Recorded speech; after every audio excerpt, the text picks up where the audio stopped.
Actually, a life celebration. Greatly Double increase for the Frank impact. Terminal. I think. Yeah.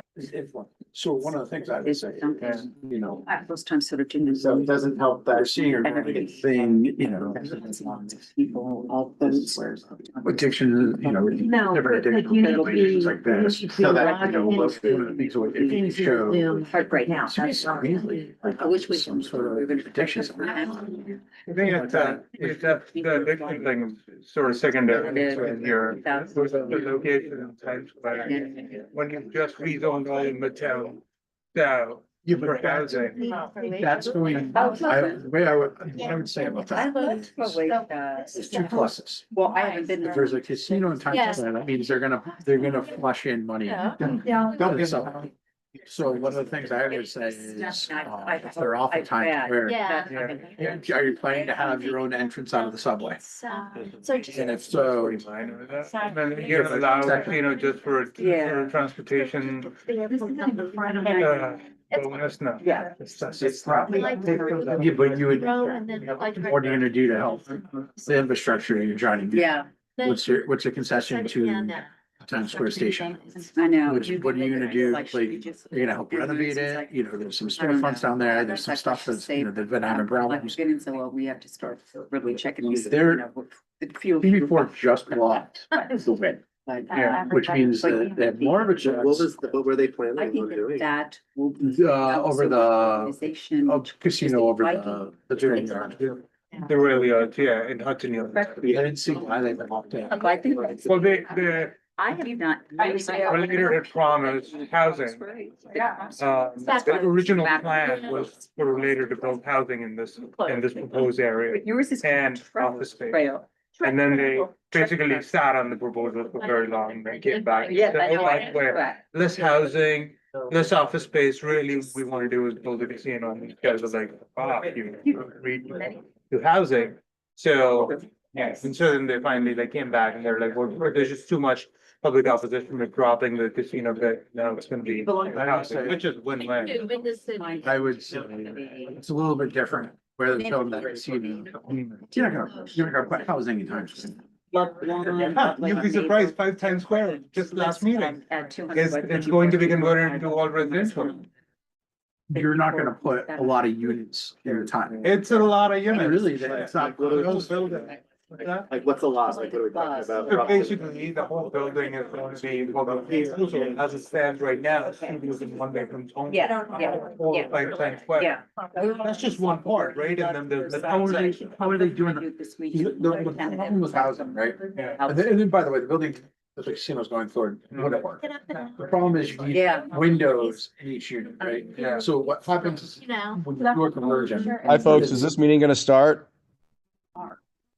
Yeah, we're waiting. Technical. Just 1 minute. So you go. Yeah, they figured that out. This is partly why. Oh, with that building, the Paramount building. Then on Saturday, You which can't would be do the it. idea. It's all. 5 Times Square is being built. Crowded. No, 5 Times Square you can, You think- where they wanna put the casino, you. So on the. No, but then you'd have to tear it down. Yeah, but that's in the opposite. The idea is to have this master casino. Access right on. Throw the casino with certain things, but I would think that's the best place in New York to put a casino, would be my argument. Up to the left. You're in Manhattan? Yeah. Okay. May have. The two other spots. There's Okay, we're gonna go ahead and get started, everybody. On the east side as well. Thank you for everyone for coming on Thursday night. Welcome to the monthly meeting of Landmarks Committee of Manhattan Community Board 5. However, there's a special presentation tonight. We have a rare joint meeting of both Landmarks and of Manhattan Community Board 5. And that is because our presentation tonight is from the Bryant Park Corporation, who is here to present their 10-year master plan of events. So I want to thank Libby and all the Parks members for coming out there for their second committee meeting of the month of the cycle and taking time for this important landmark in the city, which we all know and love. Just some housekeeping. The procedure in the meeting will be as follows. Representatives of Bryant Park will present a full uninterrupted presentation. After the presentation, I'll open the floor to questions from the committee. After the committee, I'll open the floor to questions and comments from any members of the public who happen to be in person or online. For those online, please use the raised hand function. After public comments and questions, we'll move to the business session of the committee where we'll discuss the proposed resolution of the application. And at that time, only members of the committee will speak unless designated by the chair. At the end of the business session, we'll make a motion, take a vote on the resolution. And the approved resolution will then be presented to the full board at the next board meeting on June 12th. At that time, the full board vote on the resolution will become the official position of Manhattan Community Board 5, and that will be sent to LPC and any relevant public officials. So that's housekeeping. So with that, I will turn it over to our main event tonight. Thank you. I invite you to take it with you. Easier said than done.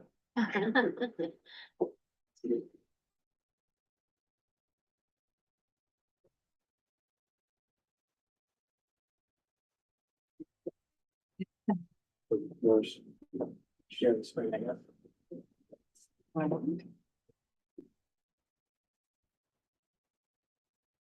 So just as a preamble, my name's Mark Bottlin. I'm here with.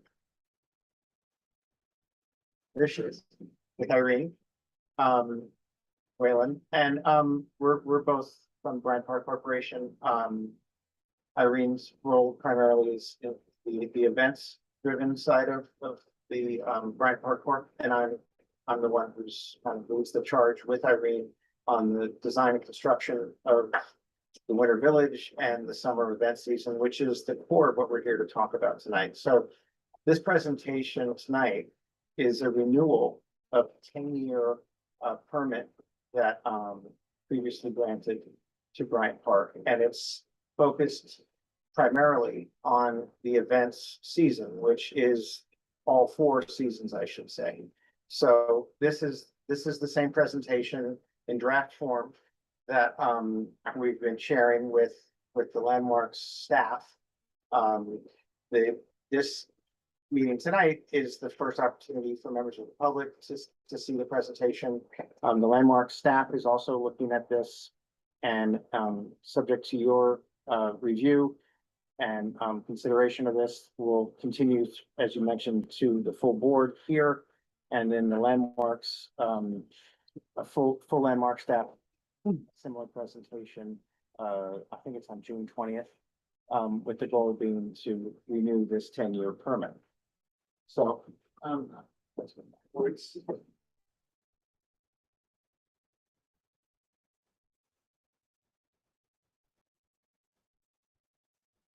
Here we go. Okay. So You can sit in that chair, if that's easier for you. yeah, I don't know if it's annoying for everyone else, but Not a special tool. as you see on the slide here, some basic background on the design of the park originally, in 1934, the restoration in 91, who the Bryant Park Corporation is. And again, focusing on the 4 seasons of temporary events and activities, the Winter Village, which, as many of you know, is from October to March, and then our spring and summer season, which is now active, where we have larger events on our main lawn, the movie nights, the summer picnic performances, and then any number of medium-sized or smaller activities. Maybe you've also seen those going on. The key characteristic here is that all of these installations are temporary and they do not involve alterations to the park. Everything is additive or built on top of the existing structure or structures of the park. And that's what we'll go through tonight is the process which we go by. So some of this is well known to many of you, some may not, some may not be. So again, we're seeking a renewal from Landmarks of the 10-year plan that was last approved in 2016. These are the 2 advisory reports that were created or generated by Landmarks at the time. These slides are more general in nature. They just update or define some of the variables of the park's usage, which many of you would know about. Incredibly high levels of use during good weather. Today was a perfect day in the park. As we left, it was just like this one of these days. It's a very densely programmed public space. Those of you familiar with the park could probably name each one of these events on the photographs. So anything from the piano, knitting, bird watching, the ice events during the winter season, yoga classes, musical chairs actually, which is coming up soon in the top left there. Then we just go on to describe the work that the Bryant Park Corporation does within the park. We have 60 full-time staff. We are completely independent in the sense that we don't take funding from the city. All the operational costs are picked up by the park itself, and these include for sanitation, lawn maintenance, horticulture. We put a lot of care and attention into the lawn. So far, so good. It's early. It does get a lot of use. We put a lot of effort also into maintaining the hardscape areas of the park. So again, these are our obligations to the Parks Department, and this is how we maintain that obligation. This includes gravel management. Seems simple, but it actually involves a certain amount of effort, both the gravel around the lawn area as well as the gravel in and around the alleys or the walkways. We work with parks on maintaining the monuments within the park. Where needed, we'll effect repairs when things have wear or damage.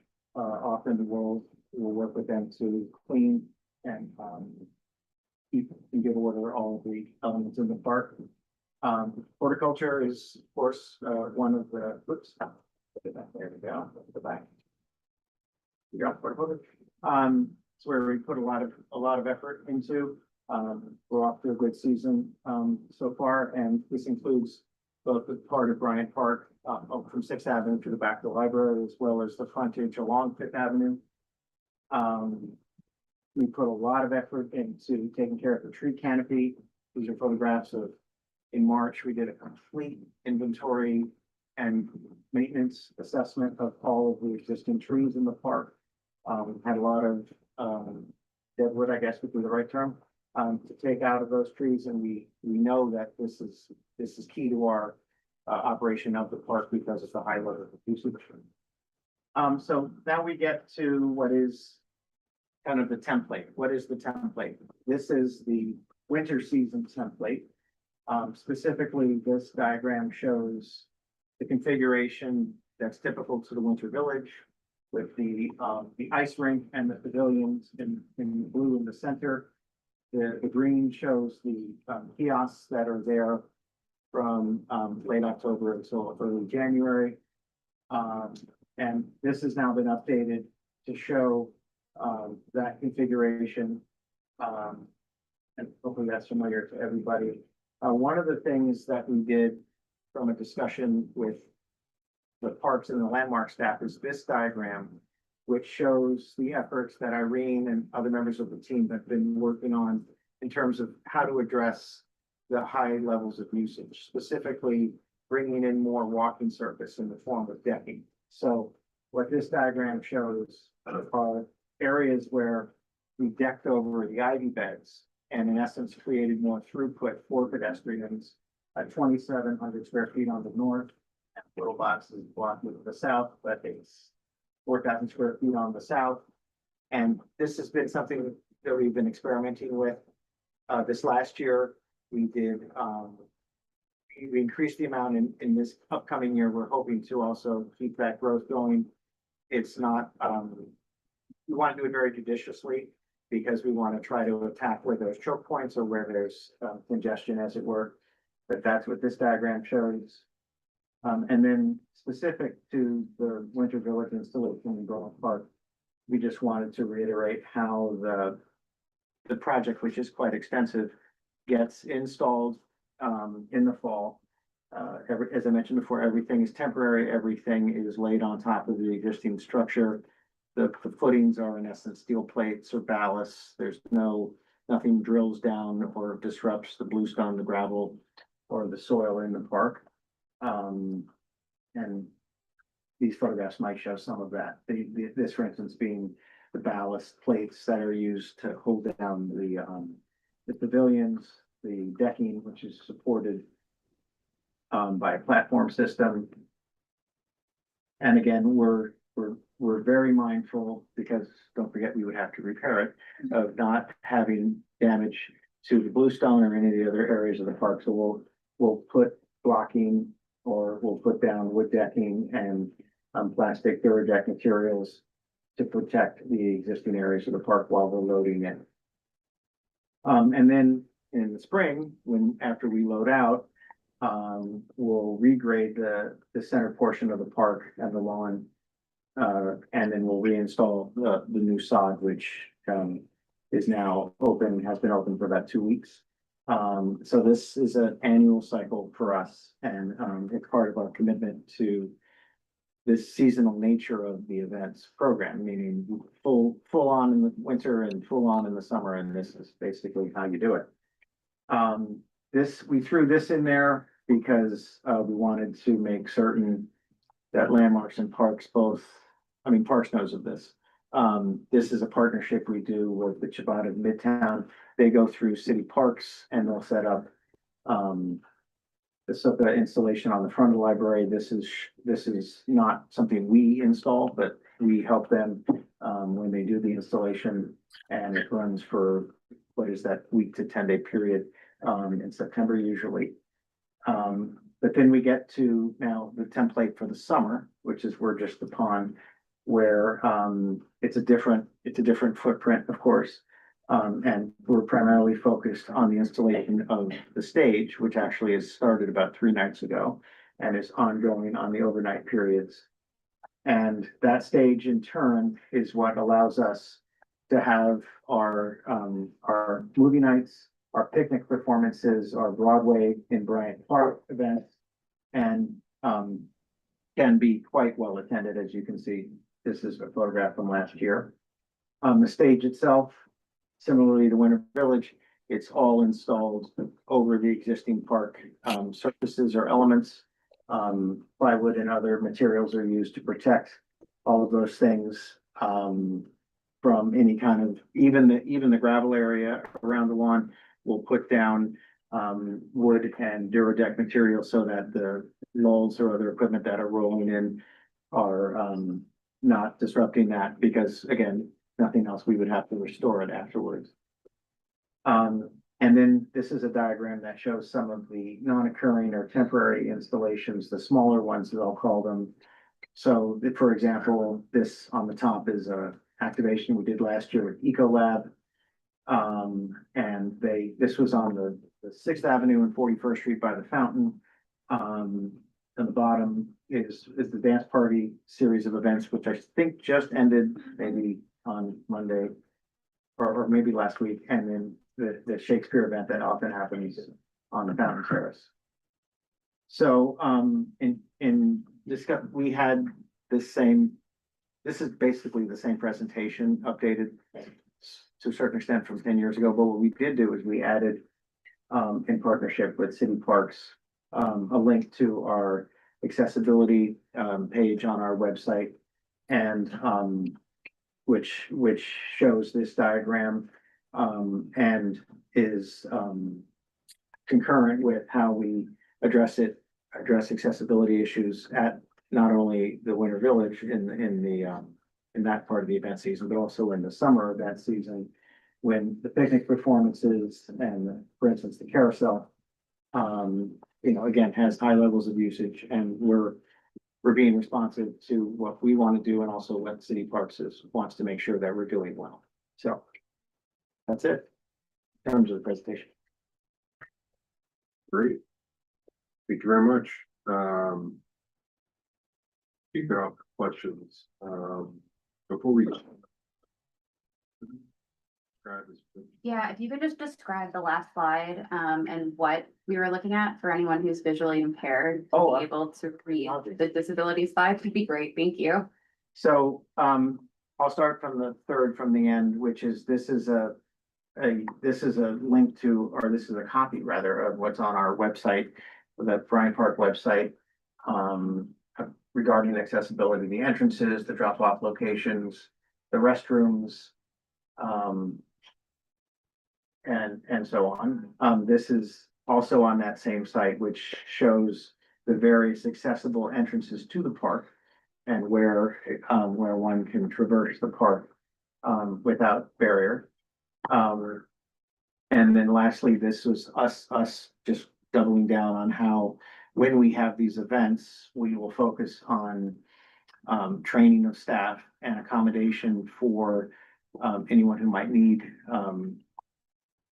either seats for guests, or just, we're saying that it's not just left to chance, it's something that's intentional. And at the carousel, as an example, we're showing that, one of the rides is a bench seat that folds up, and accommodates, in that case, a wheelchair. And again, that's a case where the staff is trained, to support anyone who has that need. Great. Thank you for that. So with that, we will open it up to questions from the committee. Donna, did I see you? Oh, yeah. Right. Thank you for the presentation. I think it was like very helpful, and something that we hear a bunch from our colleagues in parks is just like how impactful these events are, and continuing to allow the park to prosper. So thank you for the presentation. I'm kind of curious if you could just comment on the nature of like the temporary events, specifically like activation events, and your general approach to making sure that, the pricing is like appropriate and feasible, and like an activation event or a temporary installation led by like an arts organization, nonprofit, may or may not be, priced differently by that of a large corporation. How do you think about that? I would ask Irene to. Last part. Yeah, how do you think about like pricing philosophy for contributions made by like a large corporation? Corporate. Sure. So there's a few different ways we work with nonprofits. Some of them are performing arts partners. So it varies. Often it's a partnership. We are also a nonprofit. So, they might come and say, they can provide, a performer or a band or, a group of performers that's their contribution. And we provide everything else. So that's one way that we partner with nonprofits. Alternatively, if a nonprofit approaches us about an independent event, we try hard to fit them into our schedule. We have a very packed calendar from nearly a year out. So if we can find a place for them in the park and make it work, we often, it's a very, very discounted or a wait, depending on the nature of that disruptive it is to what's going on in the park and just public space that, people come to expect. That's really helpful. And I guess like on the other side, when you're working with corporations, you generally try to maximize like the amount of value that partnership can bring to the park. Absolutely. And we look at each on a case by case basis. So again, we evaluate how the event is going to impact the sort of everyday nature of the park and what people have come to expect. Is it taking away public seating? Is it bringing, a performance or an activity that adds to the park experience? Or is it purely driven by commercial, goals? So depending on what they're trying to achieve and what the aspects of the event are, and of course, what they can afford, it's a sliding scale. That's very What we helpful. ask. Sure. Thank you. Okay. Mark, Irene, thank you. Such a great presentation. Of course, such a beloved park. But just sort of, that conversation just spawned something that I was observing. And that question is, or maybe just you could just speak to this with this sort of an ill-formed question. But you were talking about public use, awareness of the park as an experience. At this time, we're calling it Bryant Park, but it really seems as though it's an event space. In your calendar, do you try to prioritize this as a natural setting that needs to be regenerative and there in a peaceful way? Or is your calendar so packed? And I don't mean that as an insulting way. I used to work in the events world, but I am a person who patrons your park. I love your park when it's quiet, and I go to opera and a myriad of things. And so I really enjoy it, but I have seen an escalation of use, almost to the point of it being unpleasant. It's loud and or you have to deal with noise issues. I know it's a large thing to put your arms around, but getting back to just, do you prioritize this space now as an event space that's a park, or a park that's an event space? And how much on your calendar are you maintaining? It seems you can't ever run after how New York is growing and how we can't do enough outside and maximize every single space for a corporate event or this event or that event. Even our streets are lined with food vendors and so forth. We just can't turn the city more into an amusement park. And so I'm not belittling the park or your amazing programs, of which I love. If you could just speak to that. I mean, this decking, for example, is an answer to what feels like a runaway train in terms of population and use of the park.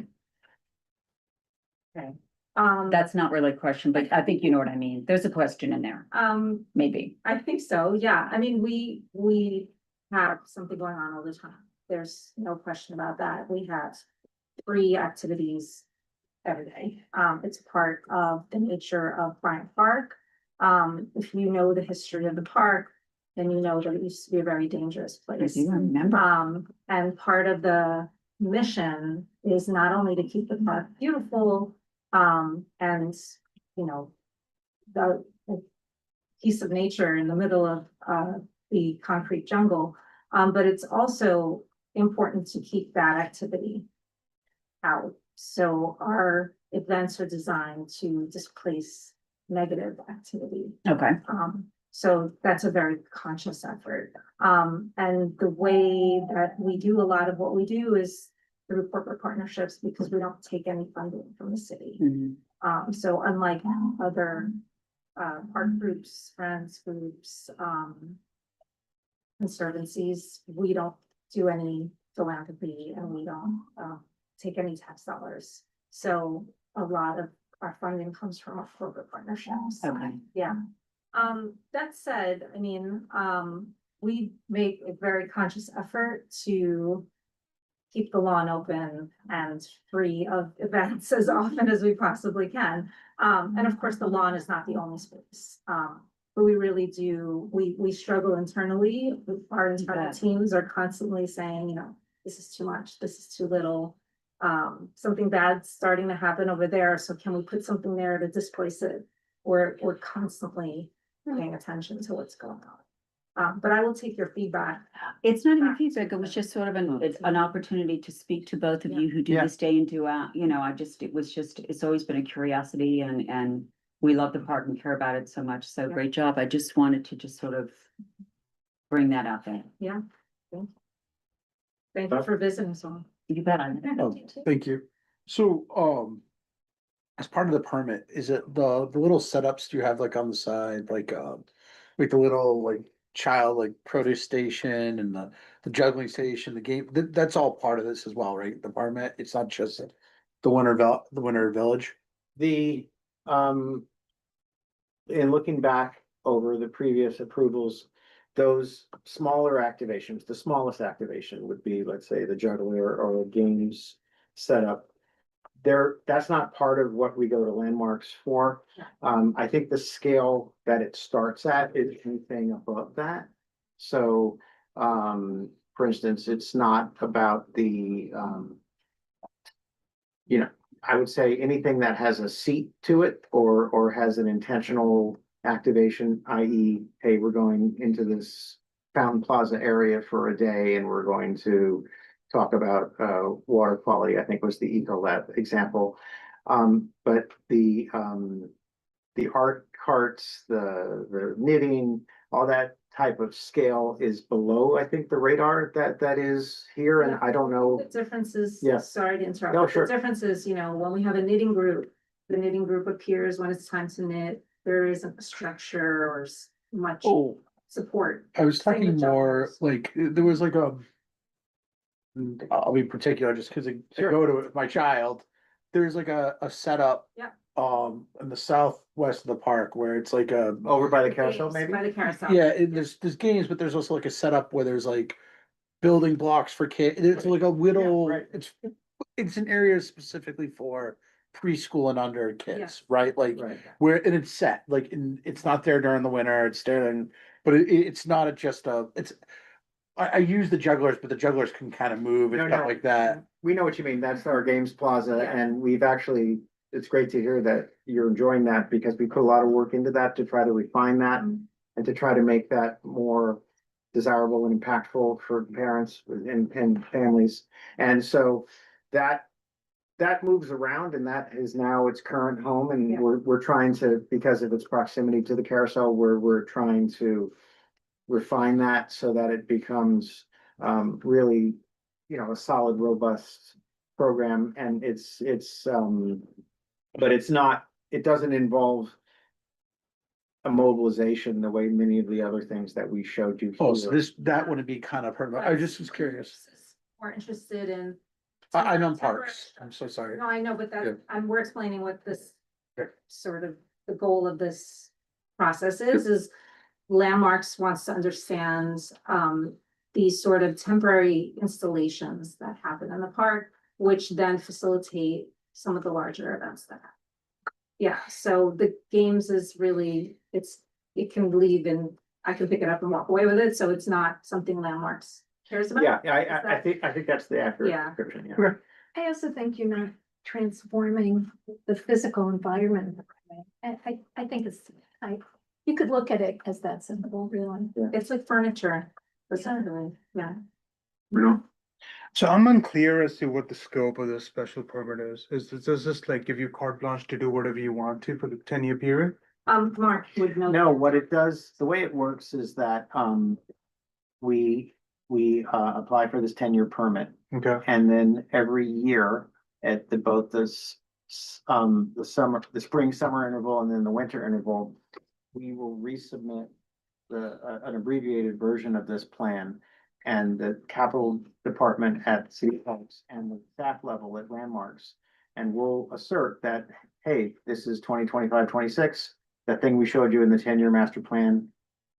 We're doing that again. Or if we have any changes, we'll make those changes. In other words, this is the broad approval that then allows the staff level to look at it twice a year. So we're going to them twice a year in terms of at a staff level. This is at the full Landmarks committee, board level. And we'll react off of this 10-year approval. But we check in with them twice a year and demonstrate in essence our conformance with what we propose here. So even, sorry, just follow up. So even though this is a renewal of a special permit, this does not go through a ULUP process?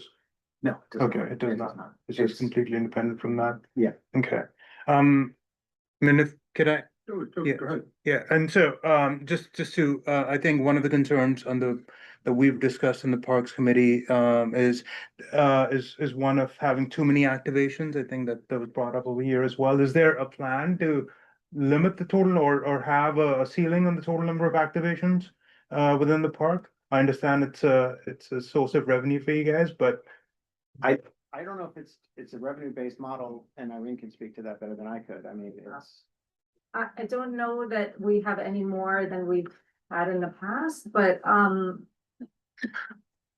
the context just- really yeah, yeah. would be that, I mean, now we're going to have more housing south of Bryant Park as part of Midtown South rezoning. And the green spaces are very scarce. There's basically none. And Bryant Park is one of those precious green spaces that we're trying to have people have access to it, to not just have to, be in one of the faces in the crowd and, something's going on, it's busy, but it's also nice to just be able to hang out in a green space where there isn't much. So that's where we're coming from. But is there a plan to have sort of a ceiling on the total number of activations events within the park? We turn a lot of things away, so I hadn't thought about a limit. It's just, we're programmed with our own events. And so there isn't a lot of room for external events to fit. So we have a handful each season, but it's not. more. So just to provide more context, there are other parks within the community board that do have a max number of activations/events that they would do. Like Madison Square. Right. Yes, they're structured differently than we are. They get their funding in different ways. Libby, did you? Yeah, I've got a follow-up question to that. Just in terms of knowing sort of, I think your financial model generally makes most of the money from the Winter Village activation that sort of funds the rest of the programming. And that has grown in size and scope, which I know my committee has seen in the past couple of years, and we, really appreciate, again, what Suzanne said, like, really appreciate everything you do, how far the park's come, but we have gotten feedback of it's to the point of discomfort with the number of events. And it's a little bit less like just a park to sit in. I was wondering if you considered speaking to sort of the sheer number and volume of people, especially as we have more residents coming in. That sometimes there will be activations happening simultaneously, especially when Winter Village is up. And that sort of spacing, I understand like the need from an economic perspective, but I wondered if you could speak to the economic sort of question of what that might do to your budget, if that would severely impact it in some way, or there might be some limit to increase that spacing. And I also was wondering, as far as the discouraging activity that you wouldn't want in a certain corner or something weird is happening, how you sort of program around that, and if you sort of done an experiment or a test to see if like scaling back on some of the more like commercialization feeling things. Might When have I say let's been send like that. something over there, I mean, let's get the jugglers to go set it there that day. Because yesterday there was a troublesome Yes, situation. Thank you for So, clarifying. yeah, so that's what I mean, yeah. But yeah, Or the art, cart, we have a.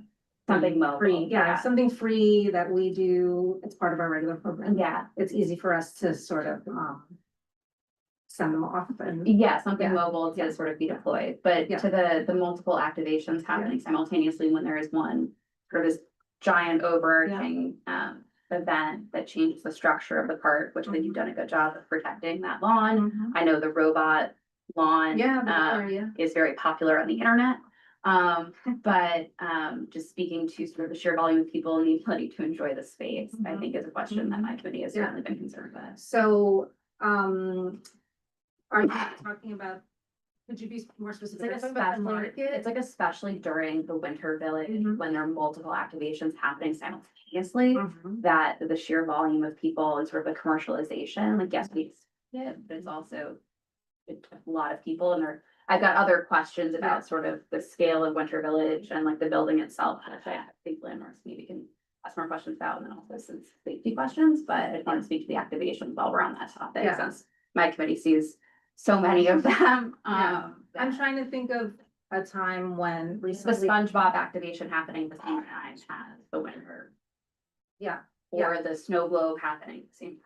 right, got it. So you're thinking Winter Village is one activation. I just want to be clear There are on things your like, there are question. things like happening within it, that Within it. also involve a lot of load in, Yes. load out simultaneously. We try to keep the load in and the load out as much to a minimum as possible, but they've always been part of Winter Village. We've always had, a pop-up photo op. Because B of A gets certain things, benefits with their sponsorship of Winter Village. That's one example. Yes, we do get some additional funding when those activations happen. But we try to really think about the flow and keep them, so we wouldn't have multiple corporate activations on top of Winter Village. Usually it's just one happening somewhere. The revenue is important to us, but we try to make sure, like SpongeBob is was a huge draw for families. We're really conscious of the content as well. One time we had an inquiry from a really violent video game, and we just said no. And they had a lot of money to give, but we didn't feel it was appropriate or aligned with what we're doing. So it may seem like we do a lot of these, and but we do also turn one. I would say more are turned away than accepted. Can I ask a quick question? Sorry. Catherine, you've been very patient with your hand up. You want to unmute your Zoom? Thank you. Thank you. Thank you. I'm glad to be here. I think the presentation was just right on to open up discussion. And I had a few questions about the update to the agreement.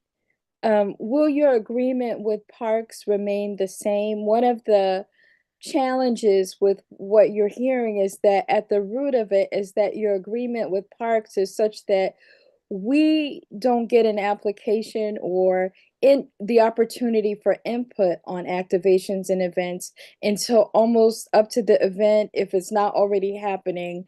And we would like to see that timeline changed. My other question is,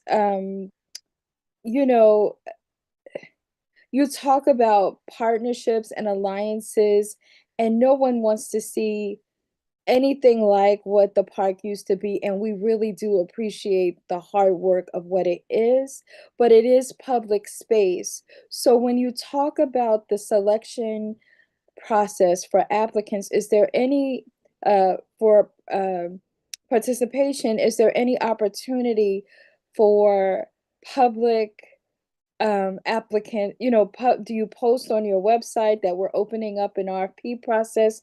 It was great to see very local participation in Bryant Park Village with brands, with larger groups, test marketing. The mix is beautiful, but sometimes we overlook the opportunity to keep making it the public.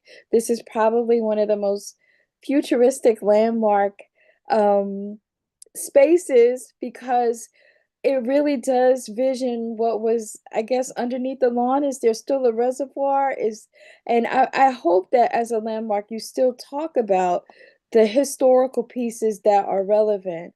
But I guess my question is really about how is New York Public Library a partner?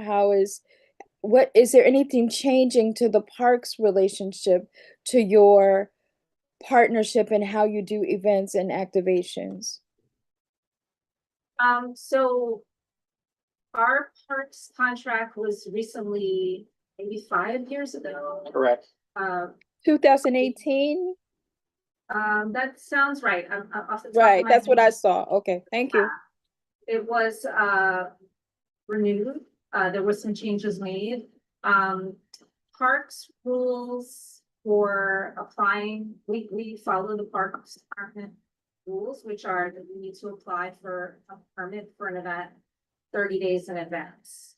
So we sometimes don't see those requests until that permit comes through. And we immediately say, you will need to present to the community board. And often someone from my team will reach out if there isn't an immediate meeting happening, and alert the group. So unfortunately, timing doesn't always line up, but we're always very upfront that they will need to present to the community board with their plans. So I guess it's not ideal, but that's the Parks Department's policy. Okay. For all parks. I think to the extent that some of these are larger events, and if you're spending 6 figures to do the marketing and activation of the park, like that's a conversation that began farther than 30 days in advance. And we've been very much in conversation at parks, like with your team and like getting more advanced notice of events that happen. Yes. And we know in advance, Yeah, we do try to. but I think that is definitely sort of the volume of events that are happening.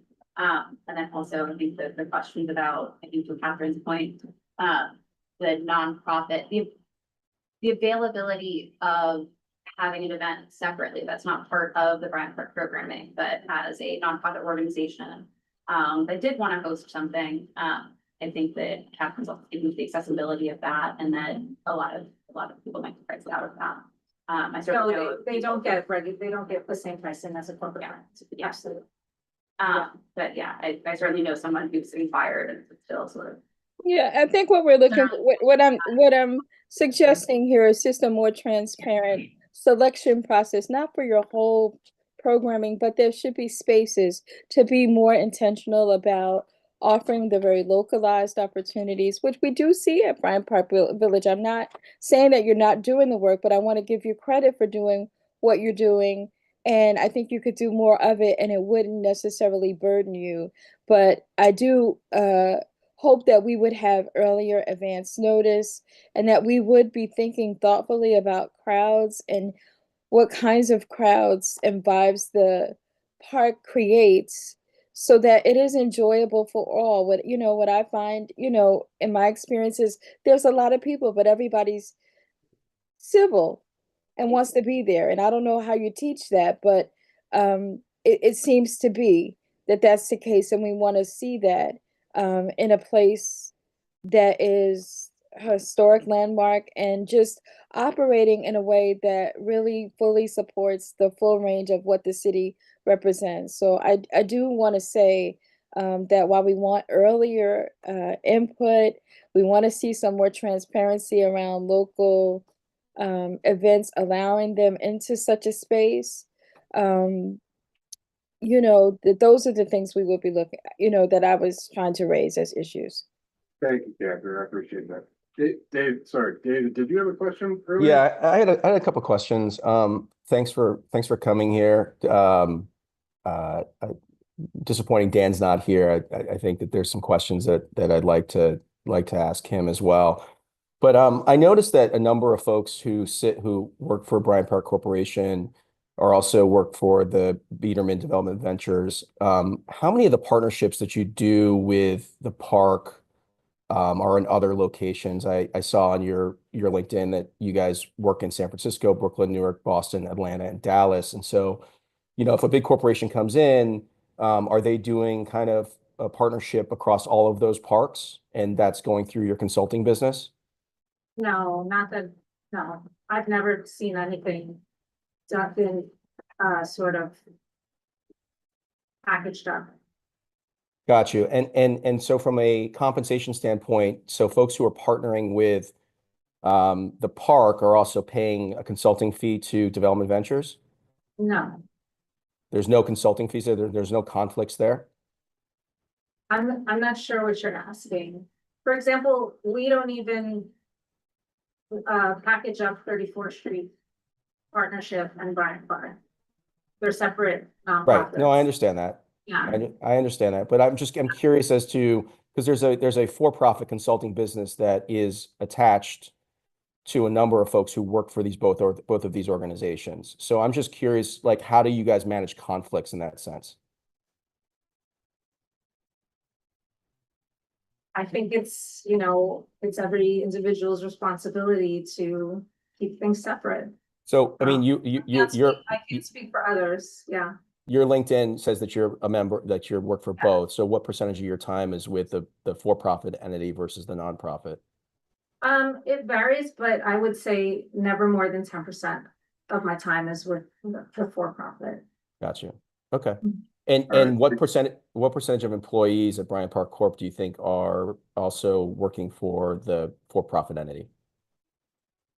Maybe one other. Okay.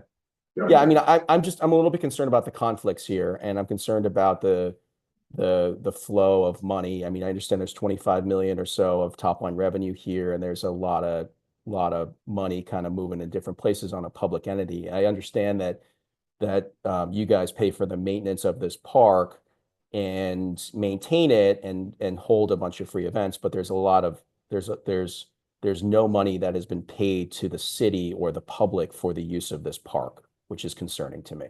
So I would like to understand, I mean, what I think is a great follow-up. I would like more information about pricing data and what you can show how this has really become of service to the community as opposed to a business on top of a public park. So I don't know if there's a follow-up to this. Money goes back into maintaining the park. Yeah, I understand that, but that's like a lease for any sort of piece of real estate across the city, is that you have to you lease it out and then you maintain it and you run a business, and you guys are running a business here.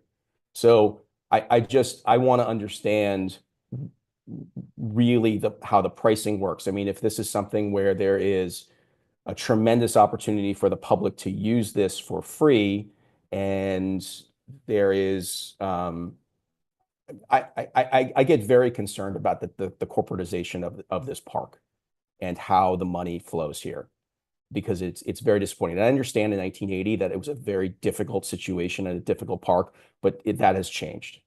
And the way that this park has been run in the past is concerning to me. And so I want to understand how the money that the park, the revenue makes, does that make sense, or are you guys running a private business here?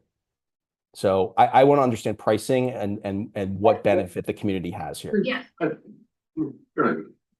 No, I think that, David, I think that your point is sort of taken. I think that a lot of the comments that I think the joint committees have really been asking have to do with sort of what David said about the corporatization of this park, which is sort of the community board's role within it, even if it's for the permit or the overall structures that change it from a nice place to just sort of sit and exist into these events, which we, again, very much appreciate the partnership. It really is like it's sort of that but sort of stretching beyond it. And I think understanding some of the financials behind it, which is sort of some of the rationale for having a fee as big as this.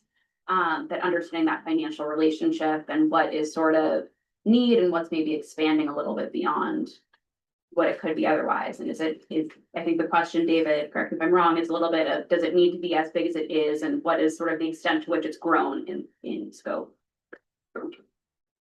I just also want to make sure there's checks and balances here, right? This is a public park, and there needs to be an understanding of what conflicts there are and making sure that, things are done appropriate and transparent. That's what I'm looking for. Thank you. My interest is transparency. I feel like we're skipping through things that I feel you guys can just answer. If this group here wanted to rent space, and I just want to understand numbers, and I wanted to rent, let's say we wanted to do an installation, family-friendly installation. I don't know. We're a nonprofit. We want to do like junior kids doing Shakespeare in Park, just an example. We wanted to have space maybe on the lawn so the kids could run around. Partial part of the grass. Would it be easier if I gave you some examples? Please, but I think we're asking for transparency. You guys are in the room.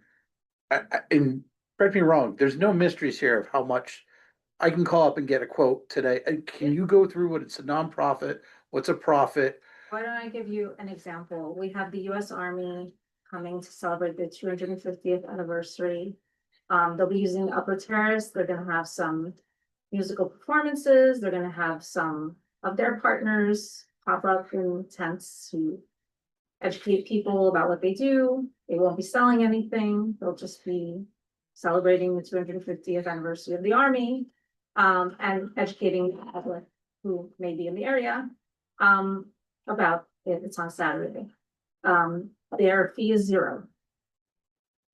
So the only thing they would pay for is if they say, we want to use your stage. Well, in order to use the stage, we have to get the people who run the stage, the technicians, people who rent us the lights to pay for that. So, but they're not asking for the stage, they're asking for an open space. You mind if I just point to, so I understand? So sorry.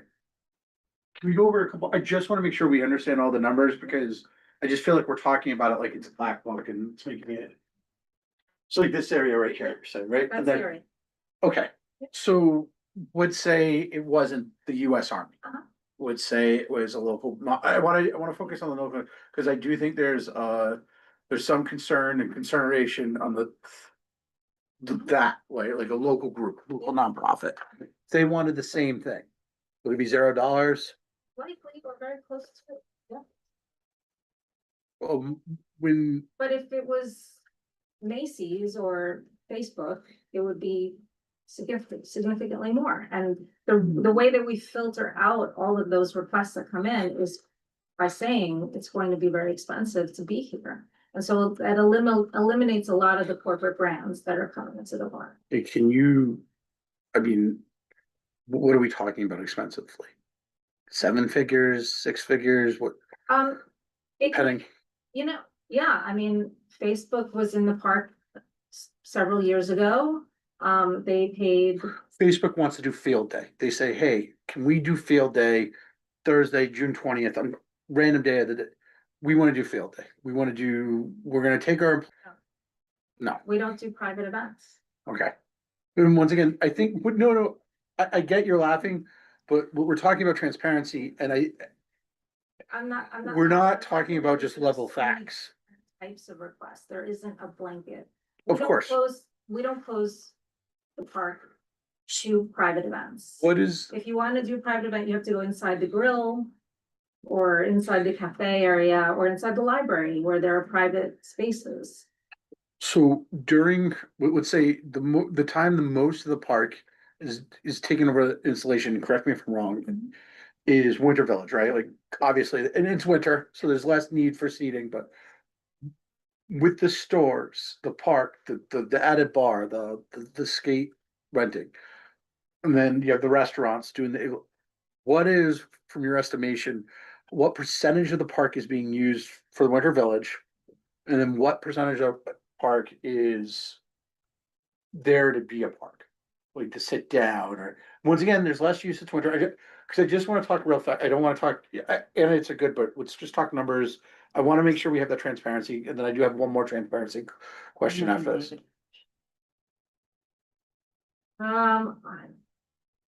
Mike, would you guess 50% is? Well, I was gonna say that It's more. it's a swap in a way, because you're swapping the lawn for a smaller size rink. But we're activating All of this that is- entire area with tables and chairs. We're not taking away seating, we're actually adding seating or keeping it about equal to what you see in the warmer months. They're the same tables and chairs. So we're very much focused on not taking away that use. And again, the Winter Village peak period ends right at New Year's. And from New Year's till the end of February, we'll have, throughout the Winter Village season, we'll maximize seating opportunities. But once these kiosks all leave right in the new year.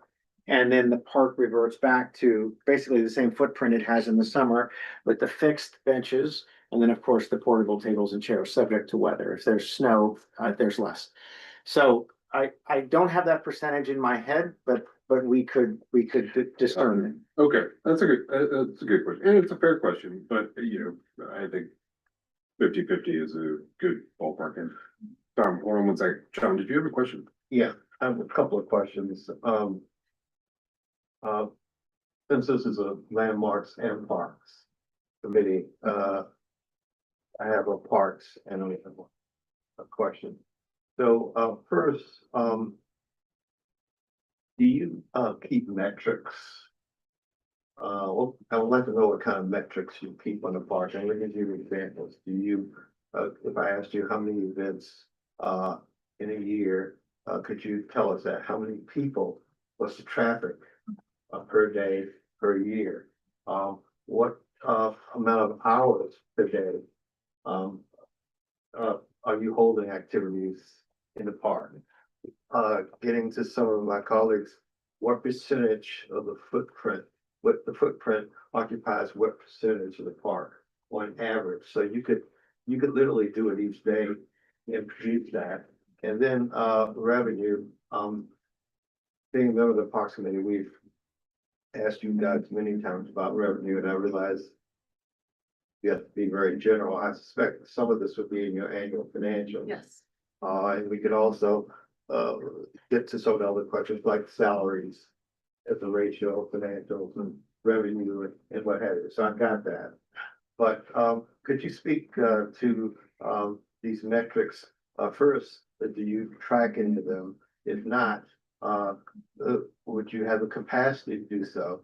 And then thirdly, if you have the capacity, would you have the willingness to do so?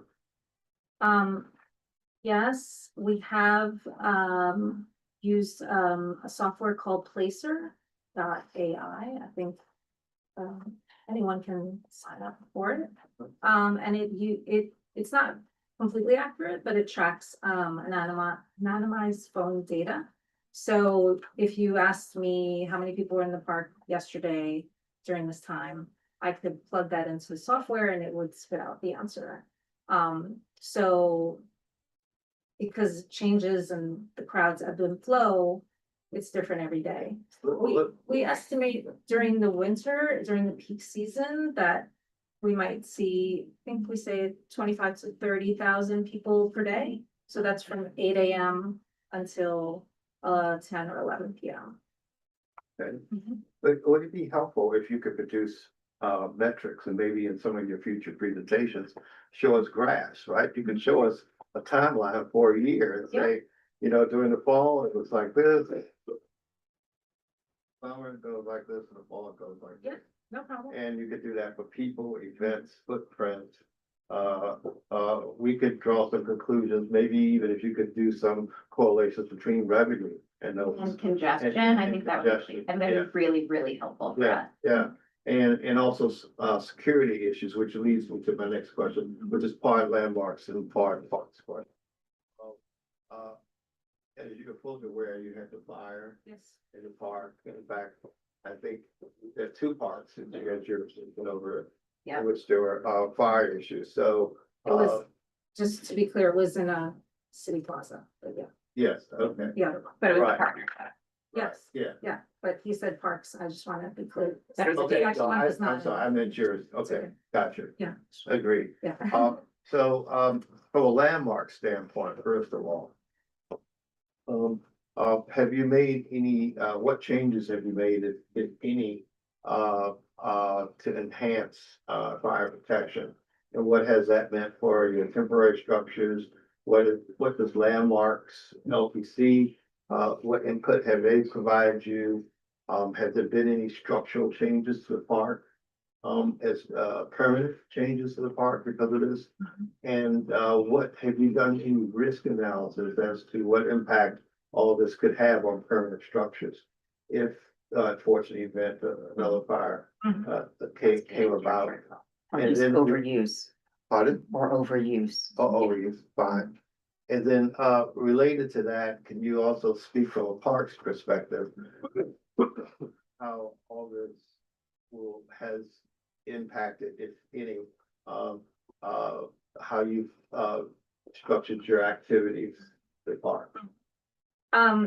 Sorry, those were a lot of questions, so I don't know if I'll remember Okay. all of them, but we are working on the fire safety. It's actually our operator of the market who is responsible for the booths, which is what we had presented in another meeting.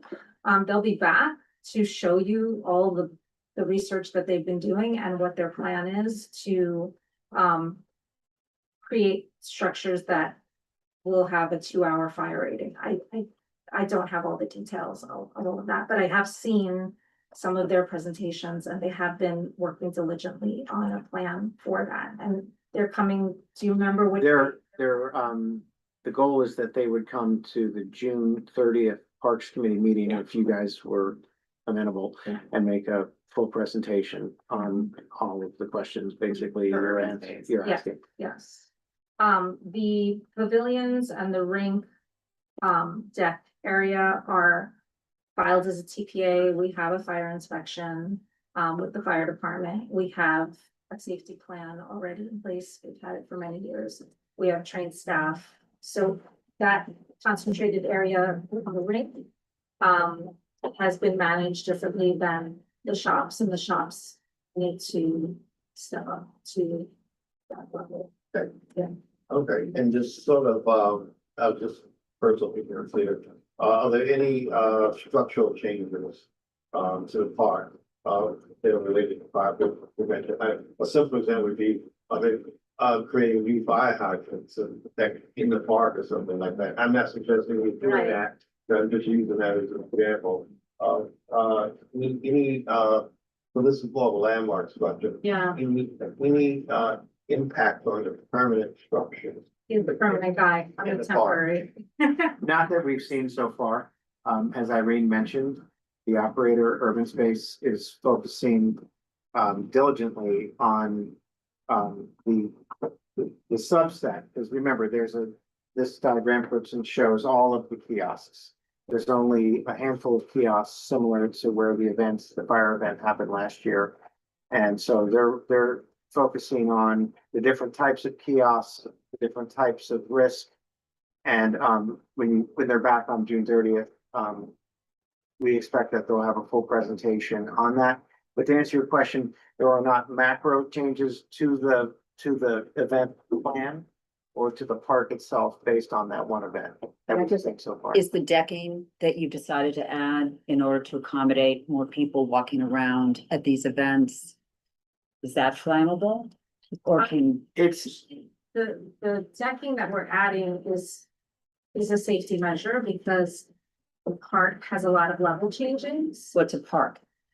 No, I'm kidding. Okay, so there are a lot of level changes and we did an experiment on the north side where we leveled out a lot of these, the surfaces. And so it relieves a lot of congestion because people weren't snaking through these little paths. So it really, created more accessibility for whether with strollers or canes, but also just the general public to flow more safely in that area. So we are planning to add some more of that in the south side of the park. And is it flammable? It's pressure treated wood, so I don't think it's flammable it's readily flammable. It's also painted with a high friction or traction paint. So I think it's fairly fire resistant. I don't have the exact on that, but it's not, it's more fire resistant. And than- just temporary? It's a It is temporary. temporary, yeah. it's- They would not allow, I'm an architect, they would not allow you to put anything that wasn't, treated in some way I just had to to ask. resist fire. No, I'm just saying, yeah, the building department would not allow. Gotcha. Okay. Let me get someone on fire. Yeah, I was just on I want to make sure that we get all of your questions because the fire questions were pretty alarming when we had the report come in. And sort of the status of that was not really sufficient when we first heard that. And I know that we're gonna have them come in, which I'm very appreciative of. And hopefully have the FDNY come back. But as far as landmarks, you're essentially building like a small village. It's a genuine village with a basic permanent structure that really condenses the space that people can walk in while also bringing in more people. So it's really sort of a permanent structure. I know the ice skating rink has all of the inspections that you just went through, but what as the steward of this park and this space and also the people that you are drawing there because of your amazing marketing, because you're putting on these great events, it's world renowned. Just want to make sure that we're being responsible. We get the people in, but we can also get the people out. And so it was discussed with it was not the prevention fire team that came, it was the responding. Chiefs who were on our call. But I wondered if we discussed there, they didn't necessarily seem to be aware of where things like fire hydrants were and sort of an evacuation plan. I just want to make sure that should anything happen, the fire department knows where to go. I know they do drills at schools, but is that something you've also considered while working with your partner in both maybe not having quite so big a market or also running several safety scenarios? Yeah, we have a safety plan and we can come with that and present that. I mean, fire I don't- or I other know that- events take place New York, so it could be anything. Absolutely. I know you suggested a drill. They do it for schools. They do like the firefighters will go in and have areas of rescue and they make sure the fire department, the actual firefighters know where things are, That so would that be up- whoever's on That would duty. be up to the captain. Again, the blue area is inspected by them, But the other part isn't. so they may need to add that into their. It's not technically, the permitting structure doesn't require it, is that? Correct, but I think we're looking into. Yeah, it's a different type of occupancy within. Despite the fact it's like 6 weeks long. It is like 6 It, weeks. it It has to do with the physicality of it. It's the Size. tent pavilions are different than an open air market. John, Yeah, just to follow.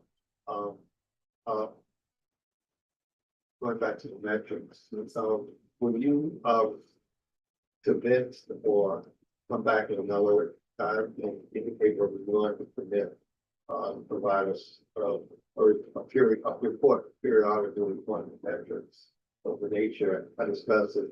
I'd be willing to work with you, or I'm sure this committee, on some of the metrics that would be good to us. I'm just jotting this Including, down. just adding another one like incidents, I would. Yeah. That's Of all kinds, whether that's, something not great happening and we have to send the jugglers there. Right. Or Well, something like there, it's propane usually- tank and it exploded. No, I have any propane, but, we try to send things when we see something doesn't look like the great situation so that it prevents something. Yeah. But yeah. you can- I think that knowing the amount of, the percentage of activation space taken up away from other states and sort of the area. And stuff, I think Yeah. those types of metrics, and especially as correlated to the money. Right. I think that sort of really gets to the heart of a lot of what both of these committees, I think, are interested in, especially with like the scale of semi-permanent structures. it goes back to Suzanne's kind of existential question of Right. what exactly is a park? Mhm. Like, we think about like a park is grass, but are these installations actually become part of the park. I mean, become part of the public space. Anyway, I'll get to my point. But Todd, online, do you want to unmute yourself? You've been very patient. Yes, can everybody hear me? Yes. Okay, so, first of all, thank you to the Bryant Park Corporation for your many years of service. And I recognize that you've always tried your hardest to balance the need to raise the money to keep the park in good condition. And you've raised it from the pits. I certainly have been around long enough to recognize it. But you now have a new 10-year plan as discussed. I'd like to know, in broad philosophical and strategic terms, what has the Bryant Park Corporation learned from the past 10 years that are clear successes? And what are those areas that require major changes to your philosophy and strategy as it pertains to the park? The Parks Committee has traditionally placed a priority, where possible, on less is more, bigger is not always better. Just plain peace and quiet enjoyment in the park has a value, and an aversion to overt commercialization of the space. Are these concerns, do you see these concerns as part of your new 10-year plan? You know, it's very impressive, and I see a lot of good here, but I'd just like to see you talk a little bit about philosophy and strategy in those terms.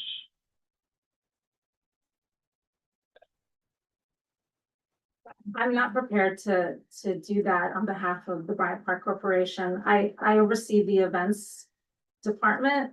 Mark oversees capital projects. I think that's we can come back and present on that. Well, I wish you would, and I wish you'd have Mr. Biederman come and speak to us in those terms, because this is the time where you're asking, we're going to be commenting on a 10-year plan, and we know these things come before us all the time. If not now, then when? But anyway, thank you for your efforts, and it is good to see all of these very specific things. But you know, as our Parks Committee has a long history, we want to get a gut feel of what the strategy is and what you've learned or not learned, over the last period of time. Thank you. Thank you. I've got another question about speaking to sort of the capital improvements part of it. We know that you fund all of this yourself, and I know that with some of the other licensing agreements that are happening within the park, that improvements to the actual physical capital structures we made. And I was wondering, as part of this 10-year plan, I know that we're really just seeing the programming pieces of it, but within that permitting, does this also include, this might be a scope question, whatever your longer term improvements are, and if there's been some talk of sort of expanding like beyond sort of your very beautiful bathrooms with fresh flowers into subway stations, or like what is that part of this scope as far as physical structure or other types of stewardship of that area? Or is there something that needs a new roof that you could speak to, or is that Well, part I of mean, sort of what I can speak to initially is that we go after all of the various elements in the park that are under our stewardship. So we just did the roof in the park house on 40th Street. We will go into the public restroom on 42nd Street and always be looking at it and making sure it's in good condition. The paving is pretty much an endless proposition, because bluestone and brick do have a way of both being beautiful but needing a lot of maintenance. So we are very attentive to a level of care and basically repair in the park, whether that be the fountain, whether that be any of the paved areas. So that's kind of the baseline. To your question, there have been some discussions that Irene and I have been peripheral to about exploring going into subway stations and doing some of those other improvements. And those have been preliminary discussions. We've done some simple budgeting exercises internally, had some discussions with the MTA, which is a different animal in terms of, their agreements with their personnel and all that. So the answer to your question is yes. In other words, where we can, and where it makes sense to do so, we are often amenable to looking at some of those expansions beyond just, taking care of the physicality of the park. But, I don't think Irene and I are here tonight to say that this 10-year plan, Incorporate that. incorporates that. That would be done on a case-by-case Purely basis. capital. Yeah. Okay, any final questions from the committee? Great. Yeah, Okay, no, well, one quick question. How does your chairman get elected? There is a board of directors, that meets twice a year and they hold elections. I believe it's at the fall meeting. I can't recall now. Fall Yeah, meeting I is think the the fall meeting is year. when, the officers are. Yeah. Sure. Got it. And they set compensation? Yes. Gotcha. Thank you. you have a question? Yeah, just one more question Okay, yeah. on structure. That my understanding was as far as the ice rink and like that hut thing that goes with it and sort of the apparatus of the heating and that the scale of that has sort of increased in size in recent years, or that like the height of it has changed. It's been static. I've been here 4 Okay. years. It's been Okay, exactly the okay. same. But And we've gotten comments from the Okay. public about it, so. I can say that there's no Make sure I'm plans. asking The question. There's no plans to increase the footprint or the height of any of those pavilions as We part of. actually decreased the size of the pavilions. Okay, Irene would know. Sorry, it was before you joined us. Yes, that's right. Yeah, we decreased the size of the pavilions because during COVID, we couldn't have interior public space. So it's shrunk Specifically down. to like the heating element of the very specific comment. I think it's the specific heating element of the indoor space linked. I think it's where you probably rent the skates. Yeah, so we used to have a bigger. To the extent, yeah. Yes, before the pandemic.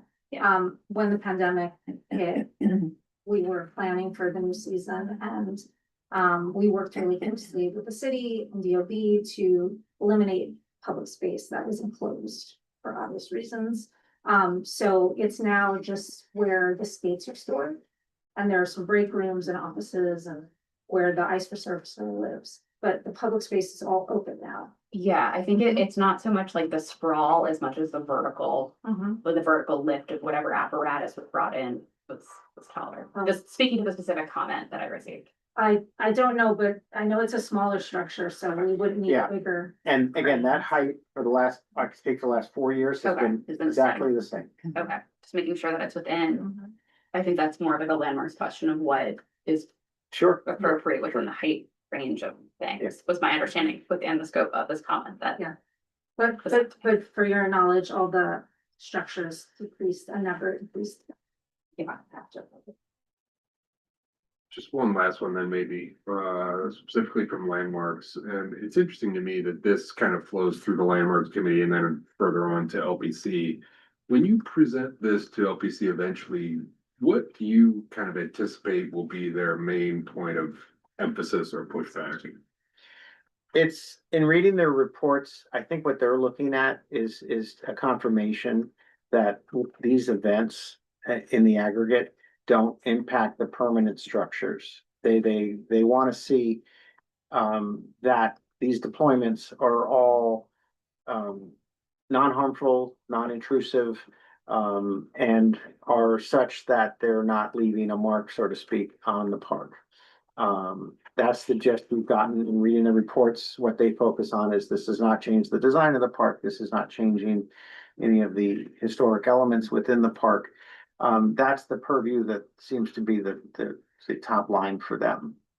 You know, keeping that, whatever is the designation historically of the park and its adjacency to the library building, which is the landmark, just looking at how these temporary things, and their adjacencies to it. If this was a permanent installation, I think it'd be a very different consideration. And so again, they're primarily focused on that we don't leave traces, don't break things, don't cause long-term damage to the asset. Okay. Last call for the committee. Seeing none, public questions or comments? We have one from Charles, and we're going to promote him to panelist. Okay.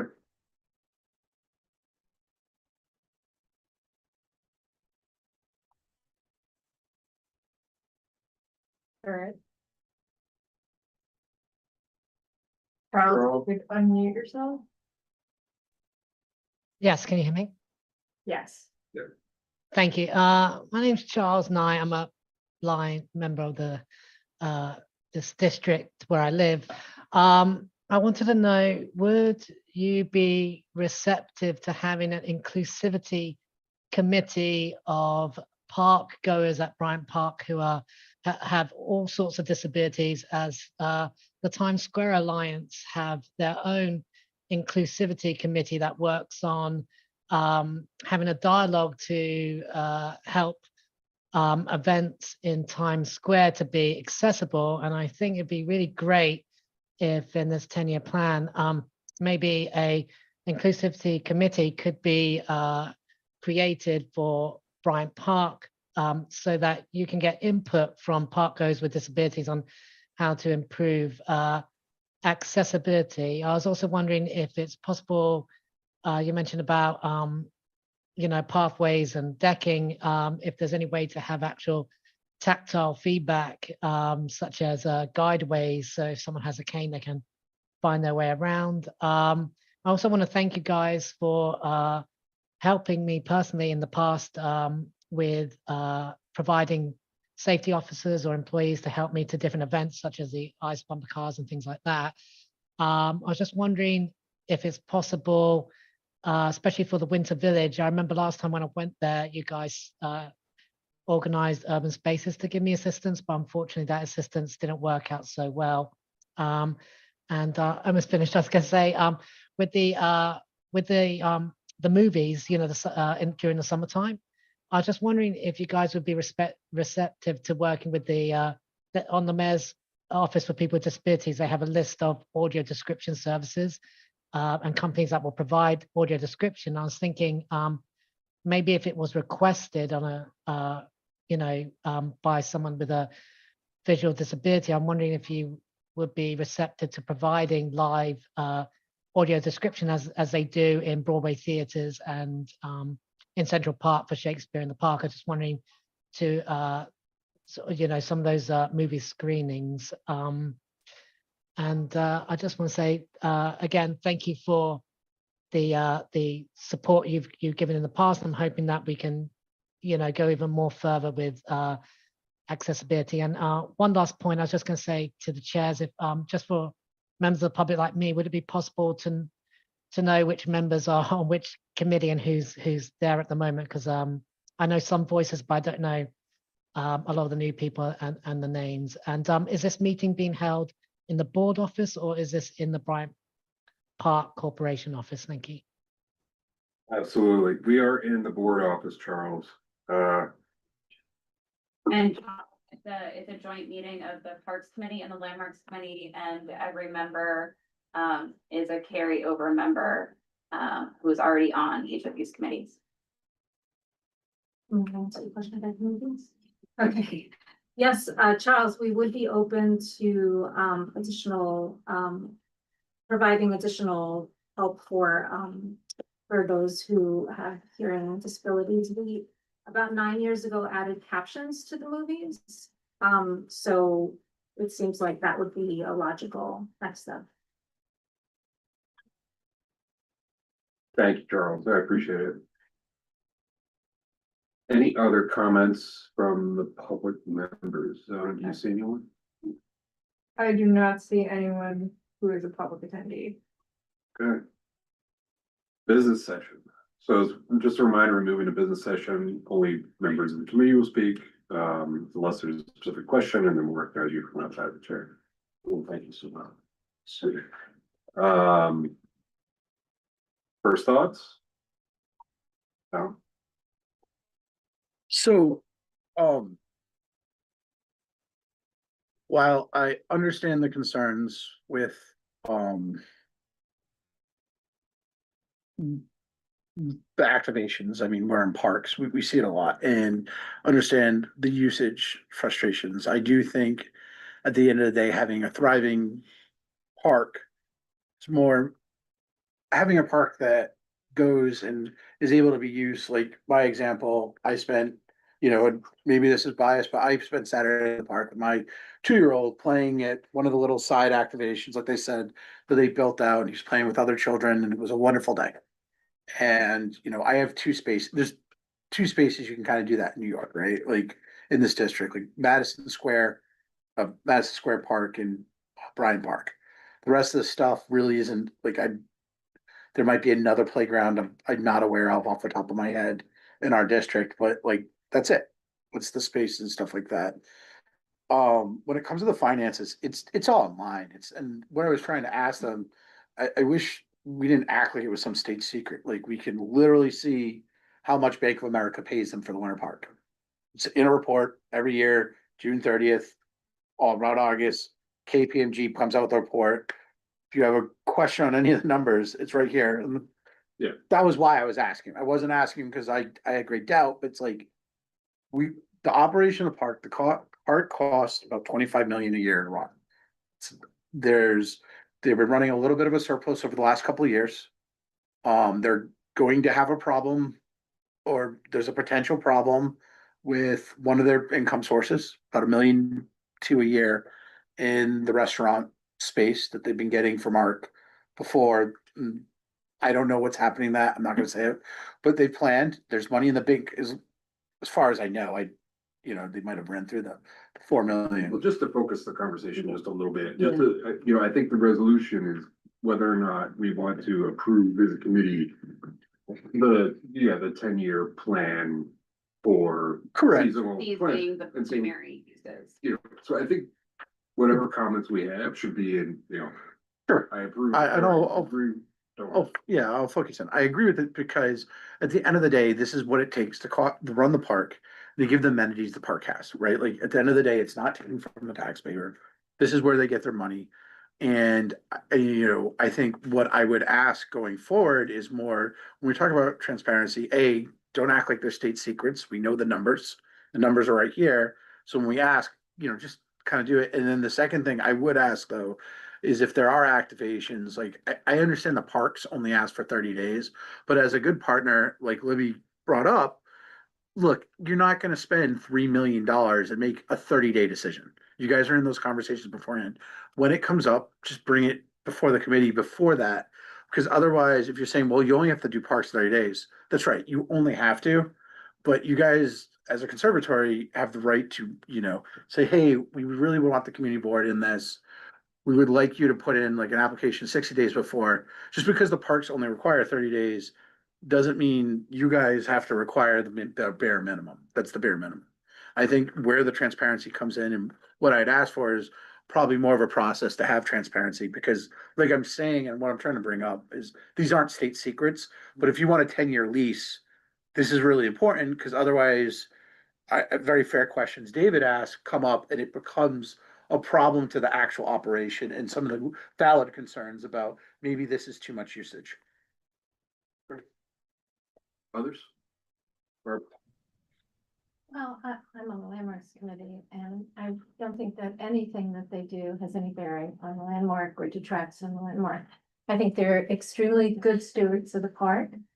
I would also say, as somebody who lives fairly close by, I make use of a lot of programs that they do. I think it's, you can't look at this park as you do, something like Central Park. You're still in the middle of Manhattan. You're never going to have peace and quiet in the same way. You're also very close to Times Square. I mean, I've walked through there after the theater, 10 o'clock at night. I mean, it's pretty packed. People, visitors stay around there. So I think you have to have a different lens to look at this park. Personally, that's my opinion. But I think they do a fantastic job. I have no reservations about approving this. Great. Others? I'd like to see some guardrails. I mean, I get it, your model's different from Madison Square Park, but they can do it, you can do it. I mean, I'd like to see some sort of a weighted average of the amount of space that in the park that you're using versus the number of hours that you're doing programming, you know, maybe come up with a combined metric and say, we're gonna try to target this number and then Yeah. so that it's not just So I get what you're saying. Guardrails in terms of what? Like, the total number of activations you do in a year, or versus just having no active, just versus. But it, the total number of. But they're denying. I think they should be more transparent of what they're using for that. I'm sorry. They're denying. The problem is we don't know they're denying. They're denying and they're not telling us. There are guardrails. They're making a decision. What I'm saying is like, where is the It's not a problem? transparent process. Correct. So then we feel you're not denying anything because we never see anything. Correct. And this comes back to the transparency I was talking Also, I about. think some of it also has to do with just sort of the things that have come up in the Parks Committee. And certainly the last 2 years have been like the holiday market specifically, so this is what we're looking at.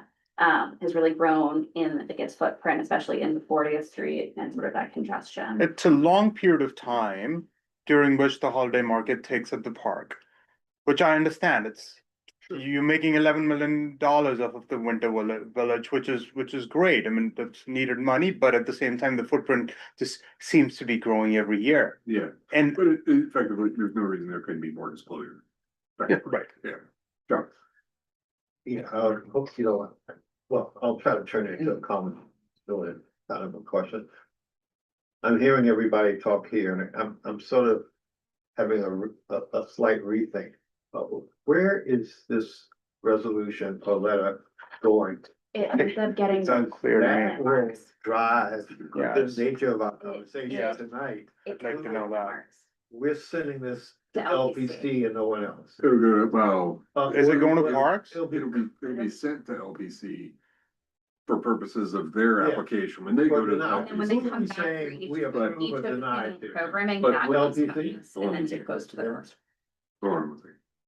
It'll be sent to LPC to say, however we decide, LPC, this is what Community Board 5 says with Right. regard to the landmark. However, once we publish a resolution, yeah, it's like putting it on the internet, like anyone can read it. no, I So understand. this is an opportunity where if we do want to advocate for increased disclosure or what have you, Right. we can include that in resolution. I mean, So just to be we have no clear, binding force. I mean, they can do whatever they want, but you know, there's no reason we can't ask for these things. so just to be clear, like, for instance, I've mentioned all sorts of things, the metrics and structures and activities.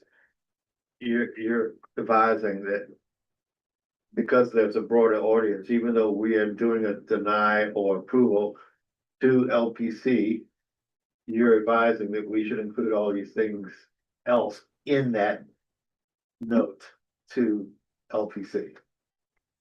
If this committee Yeah. decides as such, and if the That, full to board me, votes on seems it. to frame. But. What we're To your voting. Well, point and to what we're Libby's voting. point, okay. I am not opposed to I'd like everything. to speak. I'm just wondering, are there two different orders? There, Let me put it differently. yes. Should we be voting on sending something to LPC and to parks and to others? Yes. That's where I'm headed on this. Or Can I just an Point of order? LPC document.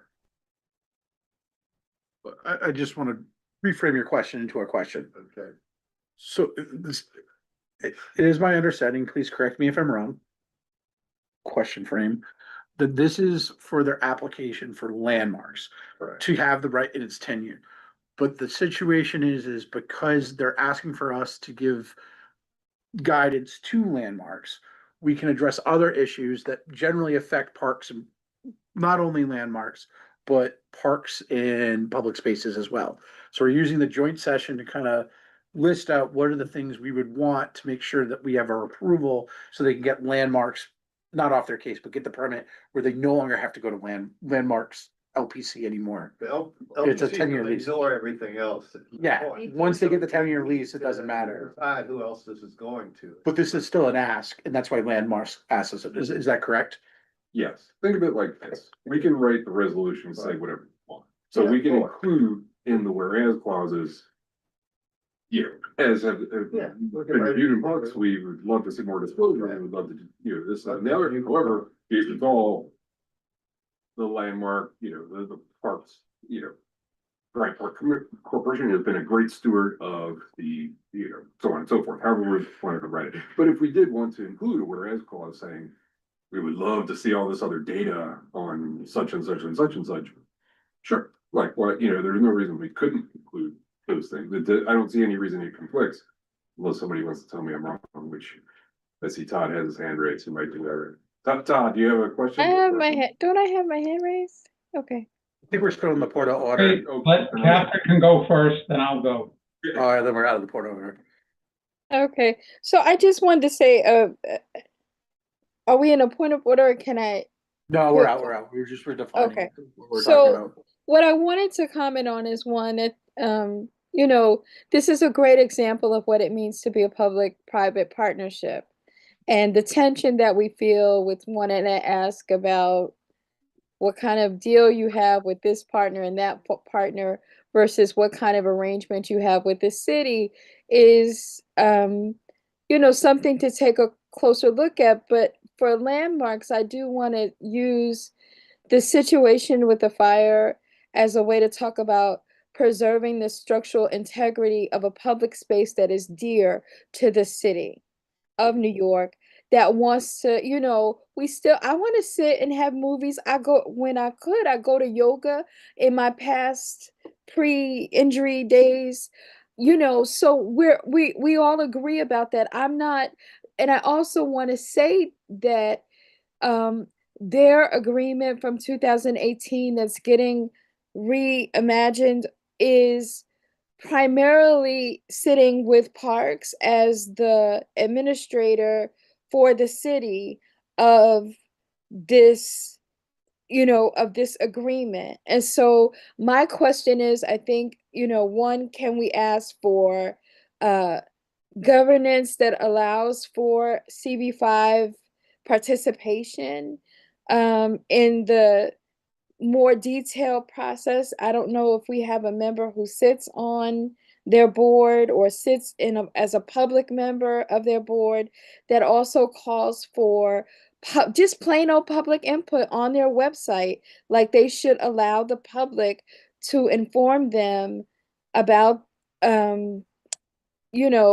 what they want to make, whatever suggestions the public has. But then in these agreements where there are vendors and events, it wouldn't burden them to have transparency and the opportunity for RFPs from very localized businesses beyond the corporations that surround the park.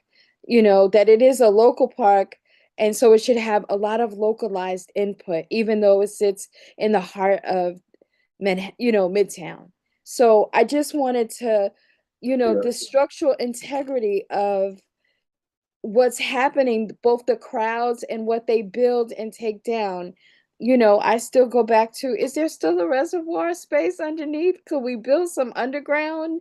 Could there be Bryant Park underground? I don't know. I'm always asking about, if we can't go up, can we go down? But thank you. Built on this deck, a lot of, thank you for your comments. The ice skating rink is built on top of the stacks, as many libraries are.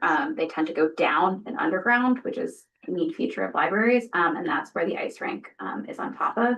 I do think that there is a lot of, some of that comes through Parks, as far as we do have members who sit on the Bryant Park Corporation board.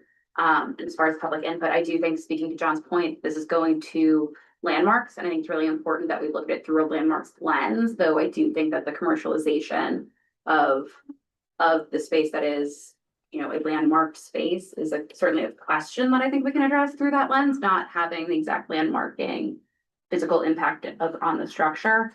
But I do think sort of the scope has been a question, but I think the metric stuff I think is important to sort of continue to see, as far as like the amount of traffic coming in, and protecting the physical structures, including like the natural lawn and grass and, I'm gonna get to the people online first. But I think that we should Thank really you, be Kevin. thinking Thank you.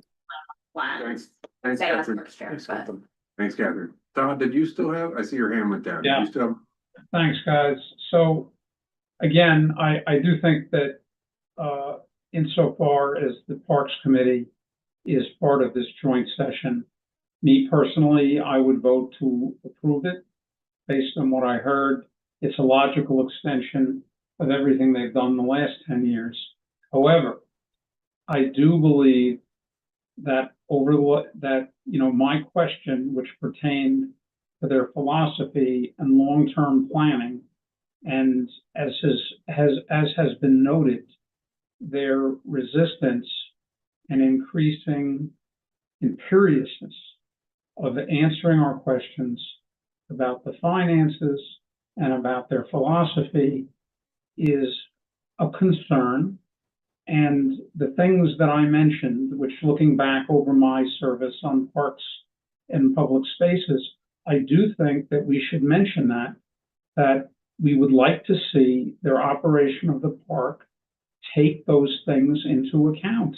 And again, speaking personally, my greatest pleasure in working, in going into Madison Square Park, into Bryant Park with my family, is just to walk around on a quiet weekday, to the extent it's quiet in the middle of town, and just enjoy the park.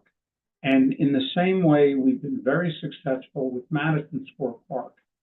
You know, in managing the park there, they've managed to be smaller and give deference to those concepts, while at the same time improving the overall operation of the park. I do think that goes in hand with the landmark status. The reason it's a landmark is because it's so well designed as an urban city, as an urban park, and it allows those things to happen. So, Todd, I really appreciate your comments. And I think that we can take those into account. But I really want to make sure that we're getting out of here. Landmarks. okay, I'm done. I'm done, everybody. Yeah. So, I'm gonna hit David and then can we, we'll do David, Suzanne, and turn off, and then we'll. Thank you, Kevin. Yeah. So I've been on this board for I guess it's a year and a few months now. And you know, the conversations that I've seen with Bryant Park Corporation have been challenging. I think that they haven't been such great partners with sort of the public entities that are supposed to be have a say in this public resource.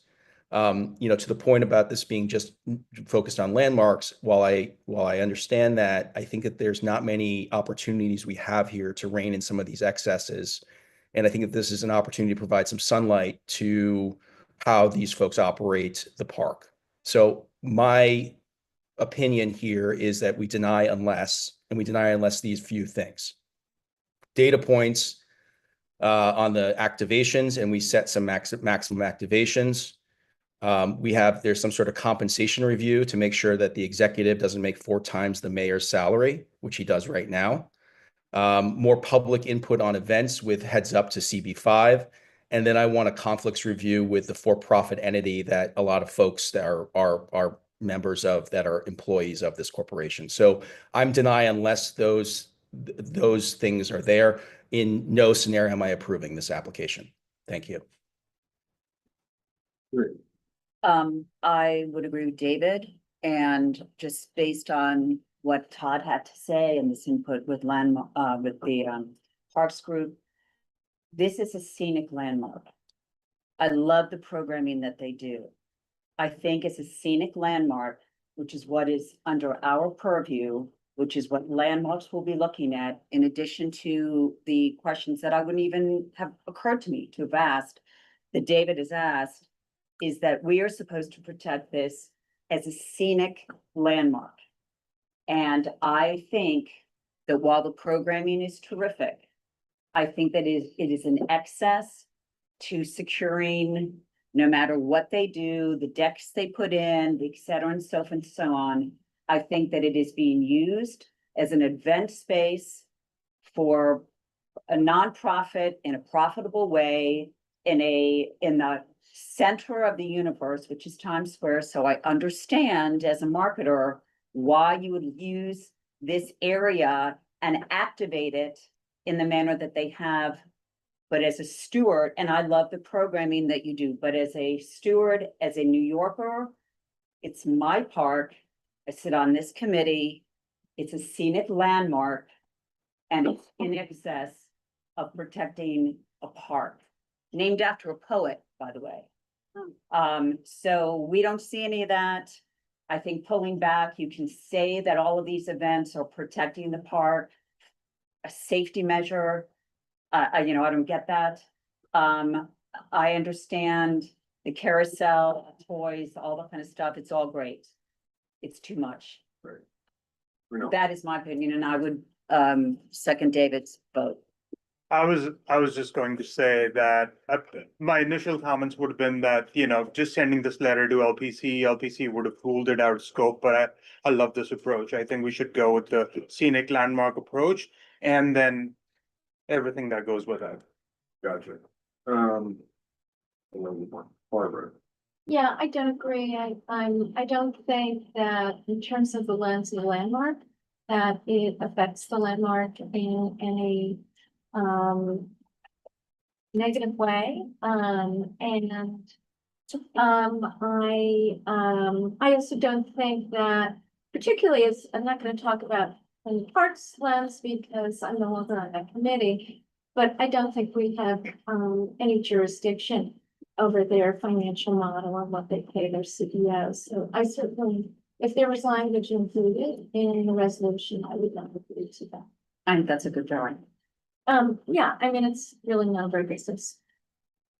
Okay, yeah, this is getting less consensus than I thought. Go, yeah. I think I'm leaning a little bit closer to what Barbara said in terms of, I think some of these positions would be like a bit, like, I'm not sure if we would get consensus. So from my perspective, I feel like we'll request for the application is just following up to share the network, and they committed to do so with John Ray's. Also committing to sharing the safety plan with fire and other situations, which is like integral to the protection for instructors. And then for these other data points, I think we would call them out in the resolution as like requests that they explore them. So it's not like something that binds our approval or our resolution, but it's something that we flag that these are, so. Right. Yeah, no, that's kind of what I was thinking originally. Just to kind of clarify your point a little bit, were you advocating a denial unless there were fewer events? I just felt like in the plan that it was a plan that was attending to, that was a mirror of the plan previously, right? With an perhaps addition or modifications to the park to ensure that there was more access for people to get into the park and flow through the park with the decking, and that the plan was just sort of the plan again. And if the plan is as it was, as I have seen it, in terms of the use of the park as a scenic landmark, as a park. Yeah. As a park is what I'm trying to get across. Yeah. Is that, it is an existential question. People do not have to agree with me. I don't care. But I know as a landmarked park that's supposed to be used as a park, I feel like it is being used as an event space, and I'm concerned about it as a landmarked park for the public to use, not for just a tourist event space. Yeah. And that is my position on it. And Sorry. I agree with you, and the incentives for the management team is to put more events on. Dan makes $1 million a year on this park.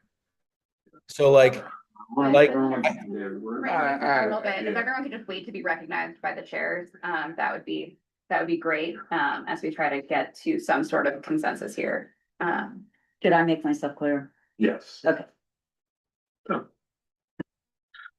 Well, I understand there have been some good points about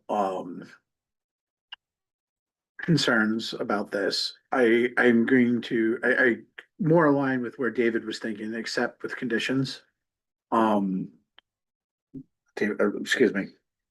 We're staring at the Sal. Yeah, the compensation thing, I just, I can't see how that's I agree with you. I can't see how that's, I think that's a That's third not what rail. we're talking about, yeah. Yeah, so I think the concern and where the line is are two things. Transparency and park usage. So, in Fire. park, yeah, and the fires, Those seem to, I mean, all the Physical comments. seem to structure be- preservation. correct, so physical preservation. Yeah. There has to be a condition that part of this is to have the new plan for I understand it's in way, but we shouldn't assume that something in way is gonna done. So one of the conditions I would say is set conditionally is part of their application, part of that is the delivery of that plan we're supposed to be getting June 30th, right?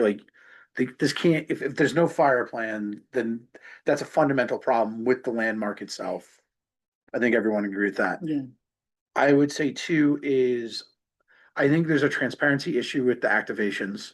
I do think that they need to be better metrics. Also not doing not telling the people activating the bare minimum, hey, you have 30 days, like whatever process they have to see. But I think that we can address a lot of that stuff through parks. I do think that, what I'm. Well, we're asking the whereas is here, and I do think that this is a sticking point and we need to figure out if we can address it. So I think going back to what Zona has sort of summed up for us, if we want to go through that, I think that we're hearing, we want to deny unless, we want it to be treated as a. I would vote on landmark. that. A scenic landmark is our frame. I think that. I'm against deny less, so I would like You to have want a to be in vote, a group.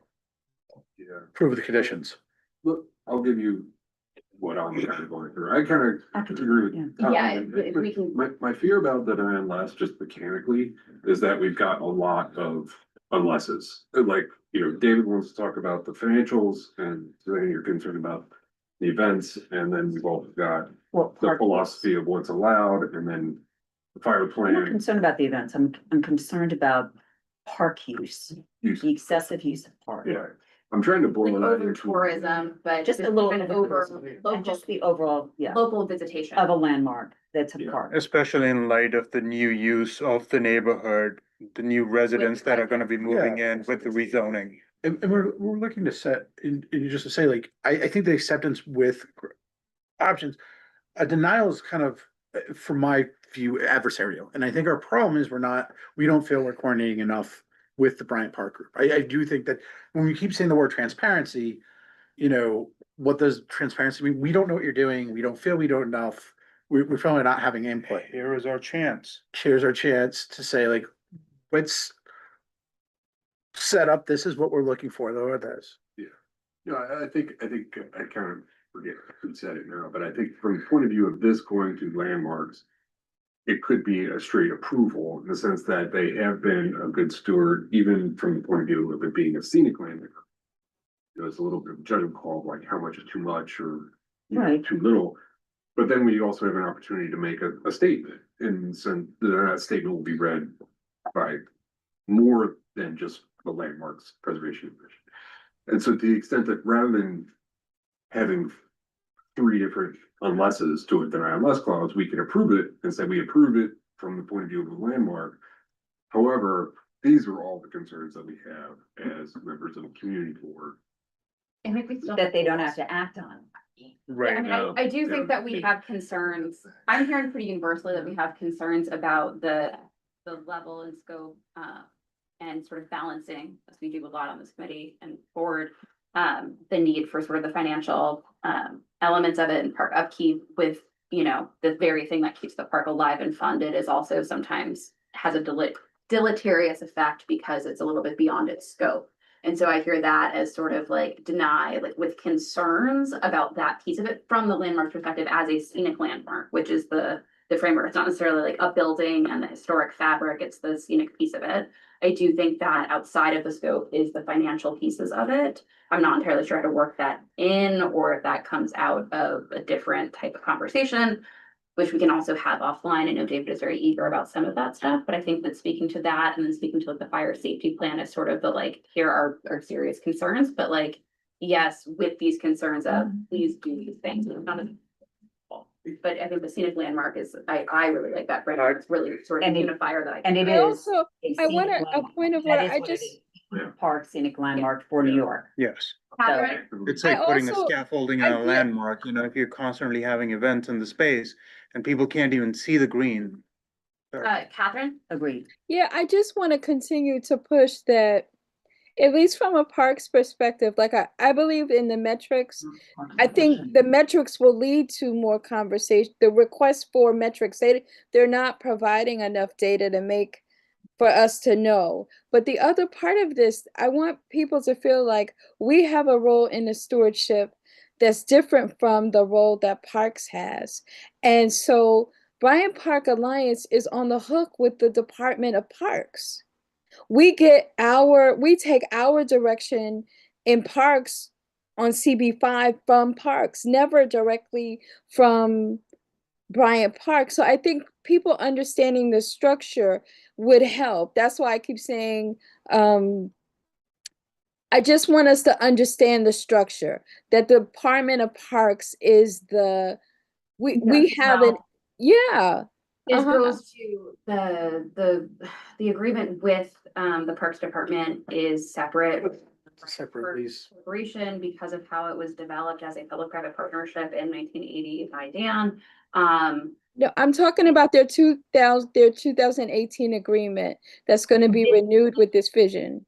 Yeah. That's not the vote for this. This is the part that this is going through landmarks, not. Right, through this is Parks. going through landmarks, but this is, yes, I get that.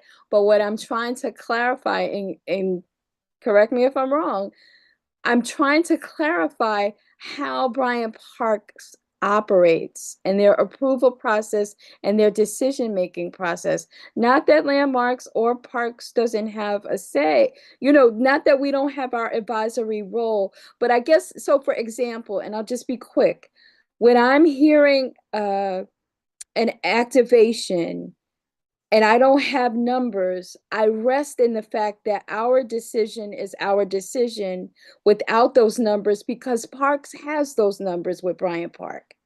Because the final approval rests with the Parks Department with our input. So there are many layers and levers, and I'm just trying to point that out so that people don't feel like we're the last word. Definitely. Order. I think It's an early word here. I think we're kind of all thinking the same thing over here. I mean, unless somebody. I just want a point of order. Just once again, Yeah. what we're voting for is or the guidance, we need to make a motion first, not, but not accepted of the question. I'm just reforming back to the question in hand. Point of order? Yeah, we were discussing, and I think there's different things. The question at hand, the guidance that we're being asked for this vote is whether the 10-year lease from the LPC to allow the Bryant Park Conservancy to act as the steward of the landmark Bryant Park should be approved. That is the question at hand. Everything else. they're already the steward. It's specifically for this programming with the spring and Right, summer it's- season it's not- programming, with Yeah, the structure, they are with the this setup, stewards. with the presentation that we have. All right, It's the physical thing for the skating rink, it's the decking, it's all of this aligns with, Particular. the lawn, it's all of that stuff that we saw in the presentation. but it aligns with their goal. What they're saying is this programming they're presenting now. Yeah, and so it's specifically for this specific programming within that landmarks lens of that, with all of the physical structure and that physical, I don't know, whatever the landmarks board is for it, stuff from the. But from that. at the end, the question's the stewardship of the landmark. Yes. Okay. That's, Yeah. Would you like our vote? Because if we don't vote soon, we're going round in circles. We will leave. Make a vote. Yeah, I want to. We could be more specific. We are talking It's about a process, right? Yeah. No, you are also a leader and you need to structure the conversation. Well, I think you have to be a little stronger, okay? The feedback is appreciated. On that note, do we have any purely new comments? Make it quick. I mean, I agree with everything that's been said about usage, but we've been in our landmark meetings month after month after month. Usage is not a consideration. That's and right. landmark law. Bottom line. So I just want to be clear, when you write a letter, be careful, because if you start talking about usage, Yeah, they will not take you seriously. they will not take you seriously and throw it out. And then our recommendation will be, the A question for landmarks about that, as far as, is a scenic landmark, the way like a UNESCO World Heritage Site is different for a physical, like a scenic, beautiful space or a biosphere is different than It's different. Okay. something else. Calling it. So, the motion on the floor is for approval of landmark use as a steward of this landmark, approval of their plan for the next 10 years. Within the clauses, we're going to address a request for increased financial disclosure, increased disclosure on the philosophy of what's allowed, and increased, disclosure on the enhanced fire protection plan, which is coming. Information, it's really important, yeah, but information on sort of the usage in relation to the, because it's the structure. It's the amount of the inflow of people can impact Yeah. stuff, so which is why they that's have to do gonna the decking in the be- first place. Well, I'm writing this, so. I just want to make sure I'm And writing you this said down. nothing. That is it. I've been so busy Yeah. capturing everything. Can we just repeat that so I've got that really clearly? Yes, so we are approving their 10-year plan to continue as stewards, it's a good word, of the Bryant Park property under the plan that they. Is that the question at hand? I'm sorry, I'm confused now. I thought that was not, it was specific to the programming. Sorry. I thought it was specific to the programming. It was a special permit with regards to the Programming and it's through the landmarks lens, but I think it's also because of the scenic part piece of it, the programming is sort of the impact on the physical structures and. So we are talking about usage then. So we are talking about usage then. Because of the impact on the structures. not, Yeah, whether the. The program financials- has an impact Listen, if it's a Landmark scenic, status. yeah, scenic landmark, but we can't make a vote on usage. I don't even know why we're here, but It doesn't make any sense to me. yeah, With neither. the- But whatever, yeah. I mean, this is specific to Let 'em do it. programming.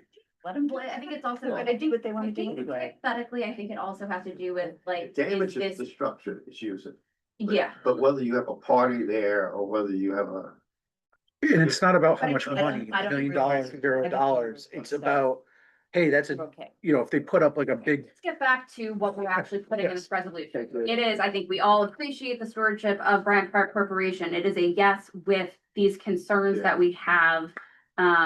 The list of concerns that Zona captured really, really well are some increased financial disclosure, metrics tracking, along with that financial disclosure about the size of the footprint used, the events, the security, any incidents, congestion, the percentage taken up, sort of, maybe we don't necessarily include the philosophy of what's allowed in that, but we do include the fire protection as it relates to the number of people, because this is this permanent-ish structure.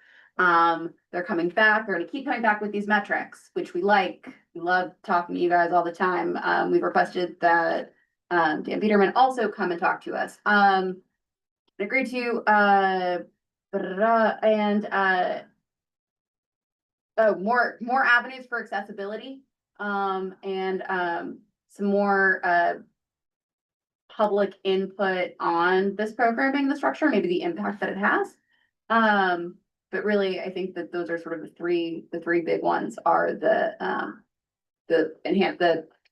usage as it connects to the financial thing, which is sort of the need for this additional decking and all that stuff. You think that covers it all? Justin? Can I just make sure I'm capturing it? I'll send Okay. it to you. I'm just gonna truncate this, so apologies if it's not very detailed. Increased financial disclosure, metrics tracking on a variety of things that will get into detail, fire protection. Those are the three things that we're going to, Accessibility. and accessibility, it was mentioned. Excuse me, we mentioned it, and I'm assuming we want to include that, or? Yes. I'm happy to vote with it included. Yes. What about a Also- trade-off between activations from or events from nonprofits versus for-profits? So we talked about that as well. I would vote to exclude that. It's no bearing on the landmark. From a landmark Well, I mean, perspective. it's unclear what does have a bearing at all. the usage, not the how and the what. Any person of any Yeah. Okay. organization period. It's the And I think that we actual can, usage. Ronald, I think that we can address in our committee. Okay, I yes. mean, a scenic landmark. I think Do we need to it's- recap or is everyone cool? Yeah, I think the language that we use as a scenic landmark for all of this. That's the framework, yeah. All right, We did not have an official second for that motion. I was, Second. Oh, all right, I'm gonna take a vote. Briz, yes. Harris, Yes. Michael is absent, Nyadovic, That's me, yes. David Shapiro, No. I'm a yes. Johnson No, and, Sandor, Yes. Stambert, Yes. Ellington, Yes. Hutton, Yes. Ricardo, Yes. Shapiro, Todd, Yes. Vikram. Yes. All right, so we have 11 yeses. The resolution passes. Thank you to the Bryant Parks team. For a great meeting, but we've covered a lot of issues and obviously We'll be back. we're aggressive because we care and we love your park. And thank you very much. You're welcome. thank you. Thank you. Thanks. Extend our gratitude towards all of them. Okay, And landmarks, do you have another item or we? our other item is canceled. There was a new business item. Parks, we are, We're done. we adjourn the meeting officially, so Parks is officially adjourned. I didn't motion that. Landmarks. Oh, I think we have to wait, to see if there's any new business from, did we do this again? Certainly. The park doesn't have, the park, we can leave, but. There's a fun one. You never know. It's scary to your eyes. I think like if members of the public that actually raise their hand, if folks could stay for a minute on the landmark side. Okay, Kevin, I think we have a member of the public that has new business, so. Okay. Michael, I'm gonna like promote you and apologies for the delay. Thank you for your patience. If you could unmute yourself, that'd be great. Yeah.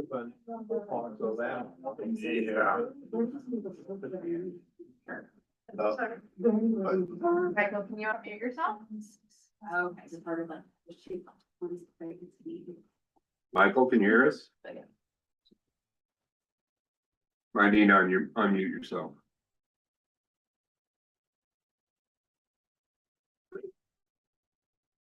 All right, I see you put your hand down, but. Charles, if you wanna unmute yourself in the interim? Can you hear me okay? Yes. My new business is just, I just wanted to comment that I'm really upset that the Bryant Park Grill is still facing, being evicted. And since you guys were talking about the way the park is being used with activations and things and all that sort of thing, it's really sad that a restaurant that has been there from the beginning when crime was high and has been historically there and helped in the whole building, the whole development of the park out of that crime-ridden area at the time of the 80s. I think it's really sad that they're being evicted out, and I think more needs to be done to help them to stay since they do have a historical Understood. presence, and that's all I need Hey, to say. Charles. Thank you. Hey, Charles, sorry to cut you off, but we'll save that comment for the Parks Committee meeting, which is in a couple weeks, okay? Oh, The parks sorry. meeting is on June 2nd. So anything related to the current operations of the grill. But comments for this meeting for the public should be restricted to landmark. But thank you for your comment. My apologies. Thank you for your comment. great comment. Here it goes right here. Michael, I see you are unmuted now. Yeah, sorry. Thanks, everyone. I know you're trying to get out of there. Just a quick question about the landmark status of the First Moravian Church on Lexington. Does anyone have an update on that? Let us check with the board office. Do you have the address? It's 154 Lexington. 154 Lexington. If you could write Is it. that one of the ones that we're trying- At cb5.org, that would be great. So we could just get your email and then we can follow up. Sure. What was the address again? Office@cb5.org. Yeah, that's the one that's at the corner of Lexington and 30th Street, across from the Dover Market. It's an old First Moravian church built in the 1800s. Don't include Thank me. you. Yeah, sure shoot you're us an somewhere. email No, and don't. we'll I'm get joking. you the follow-up. status. Like I started a Okay, while. thank you. Thanks for the Thank you so question. much, Connor. With this. All right, Okay, Yay. thank you all. thank you all. Okay,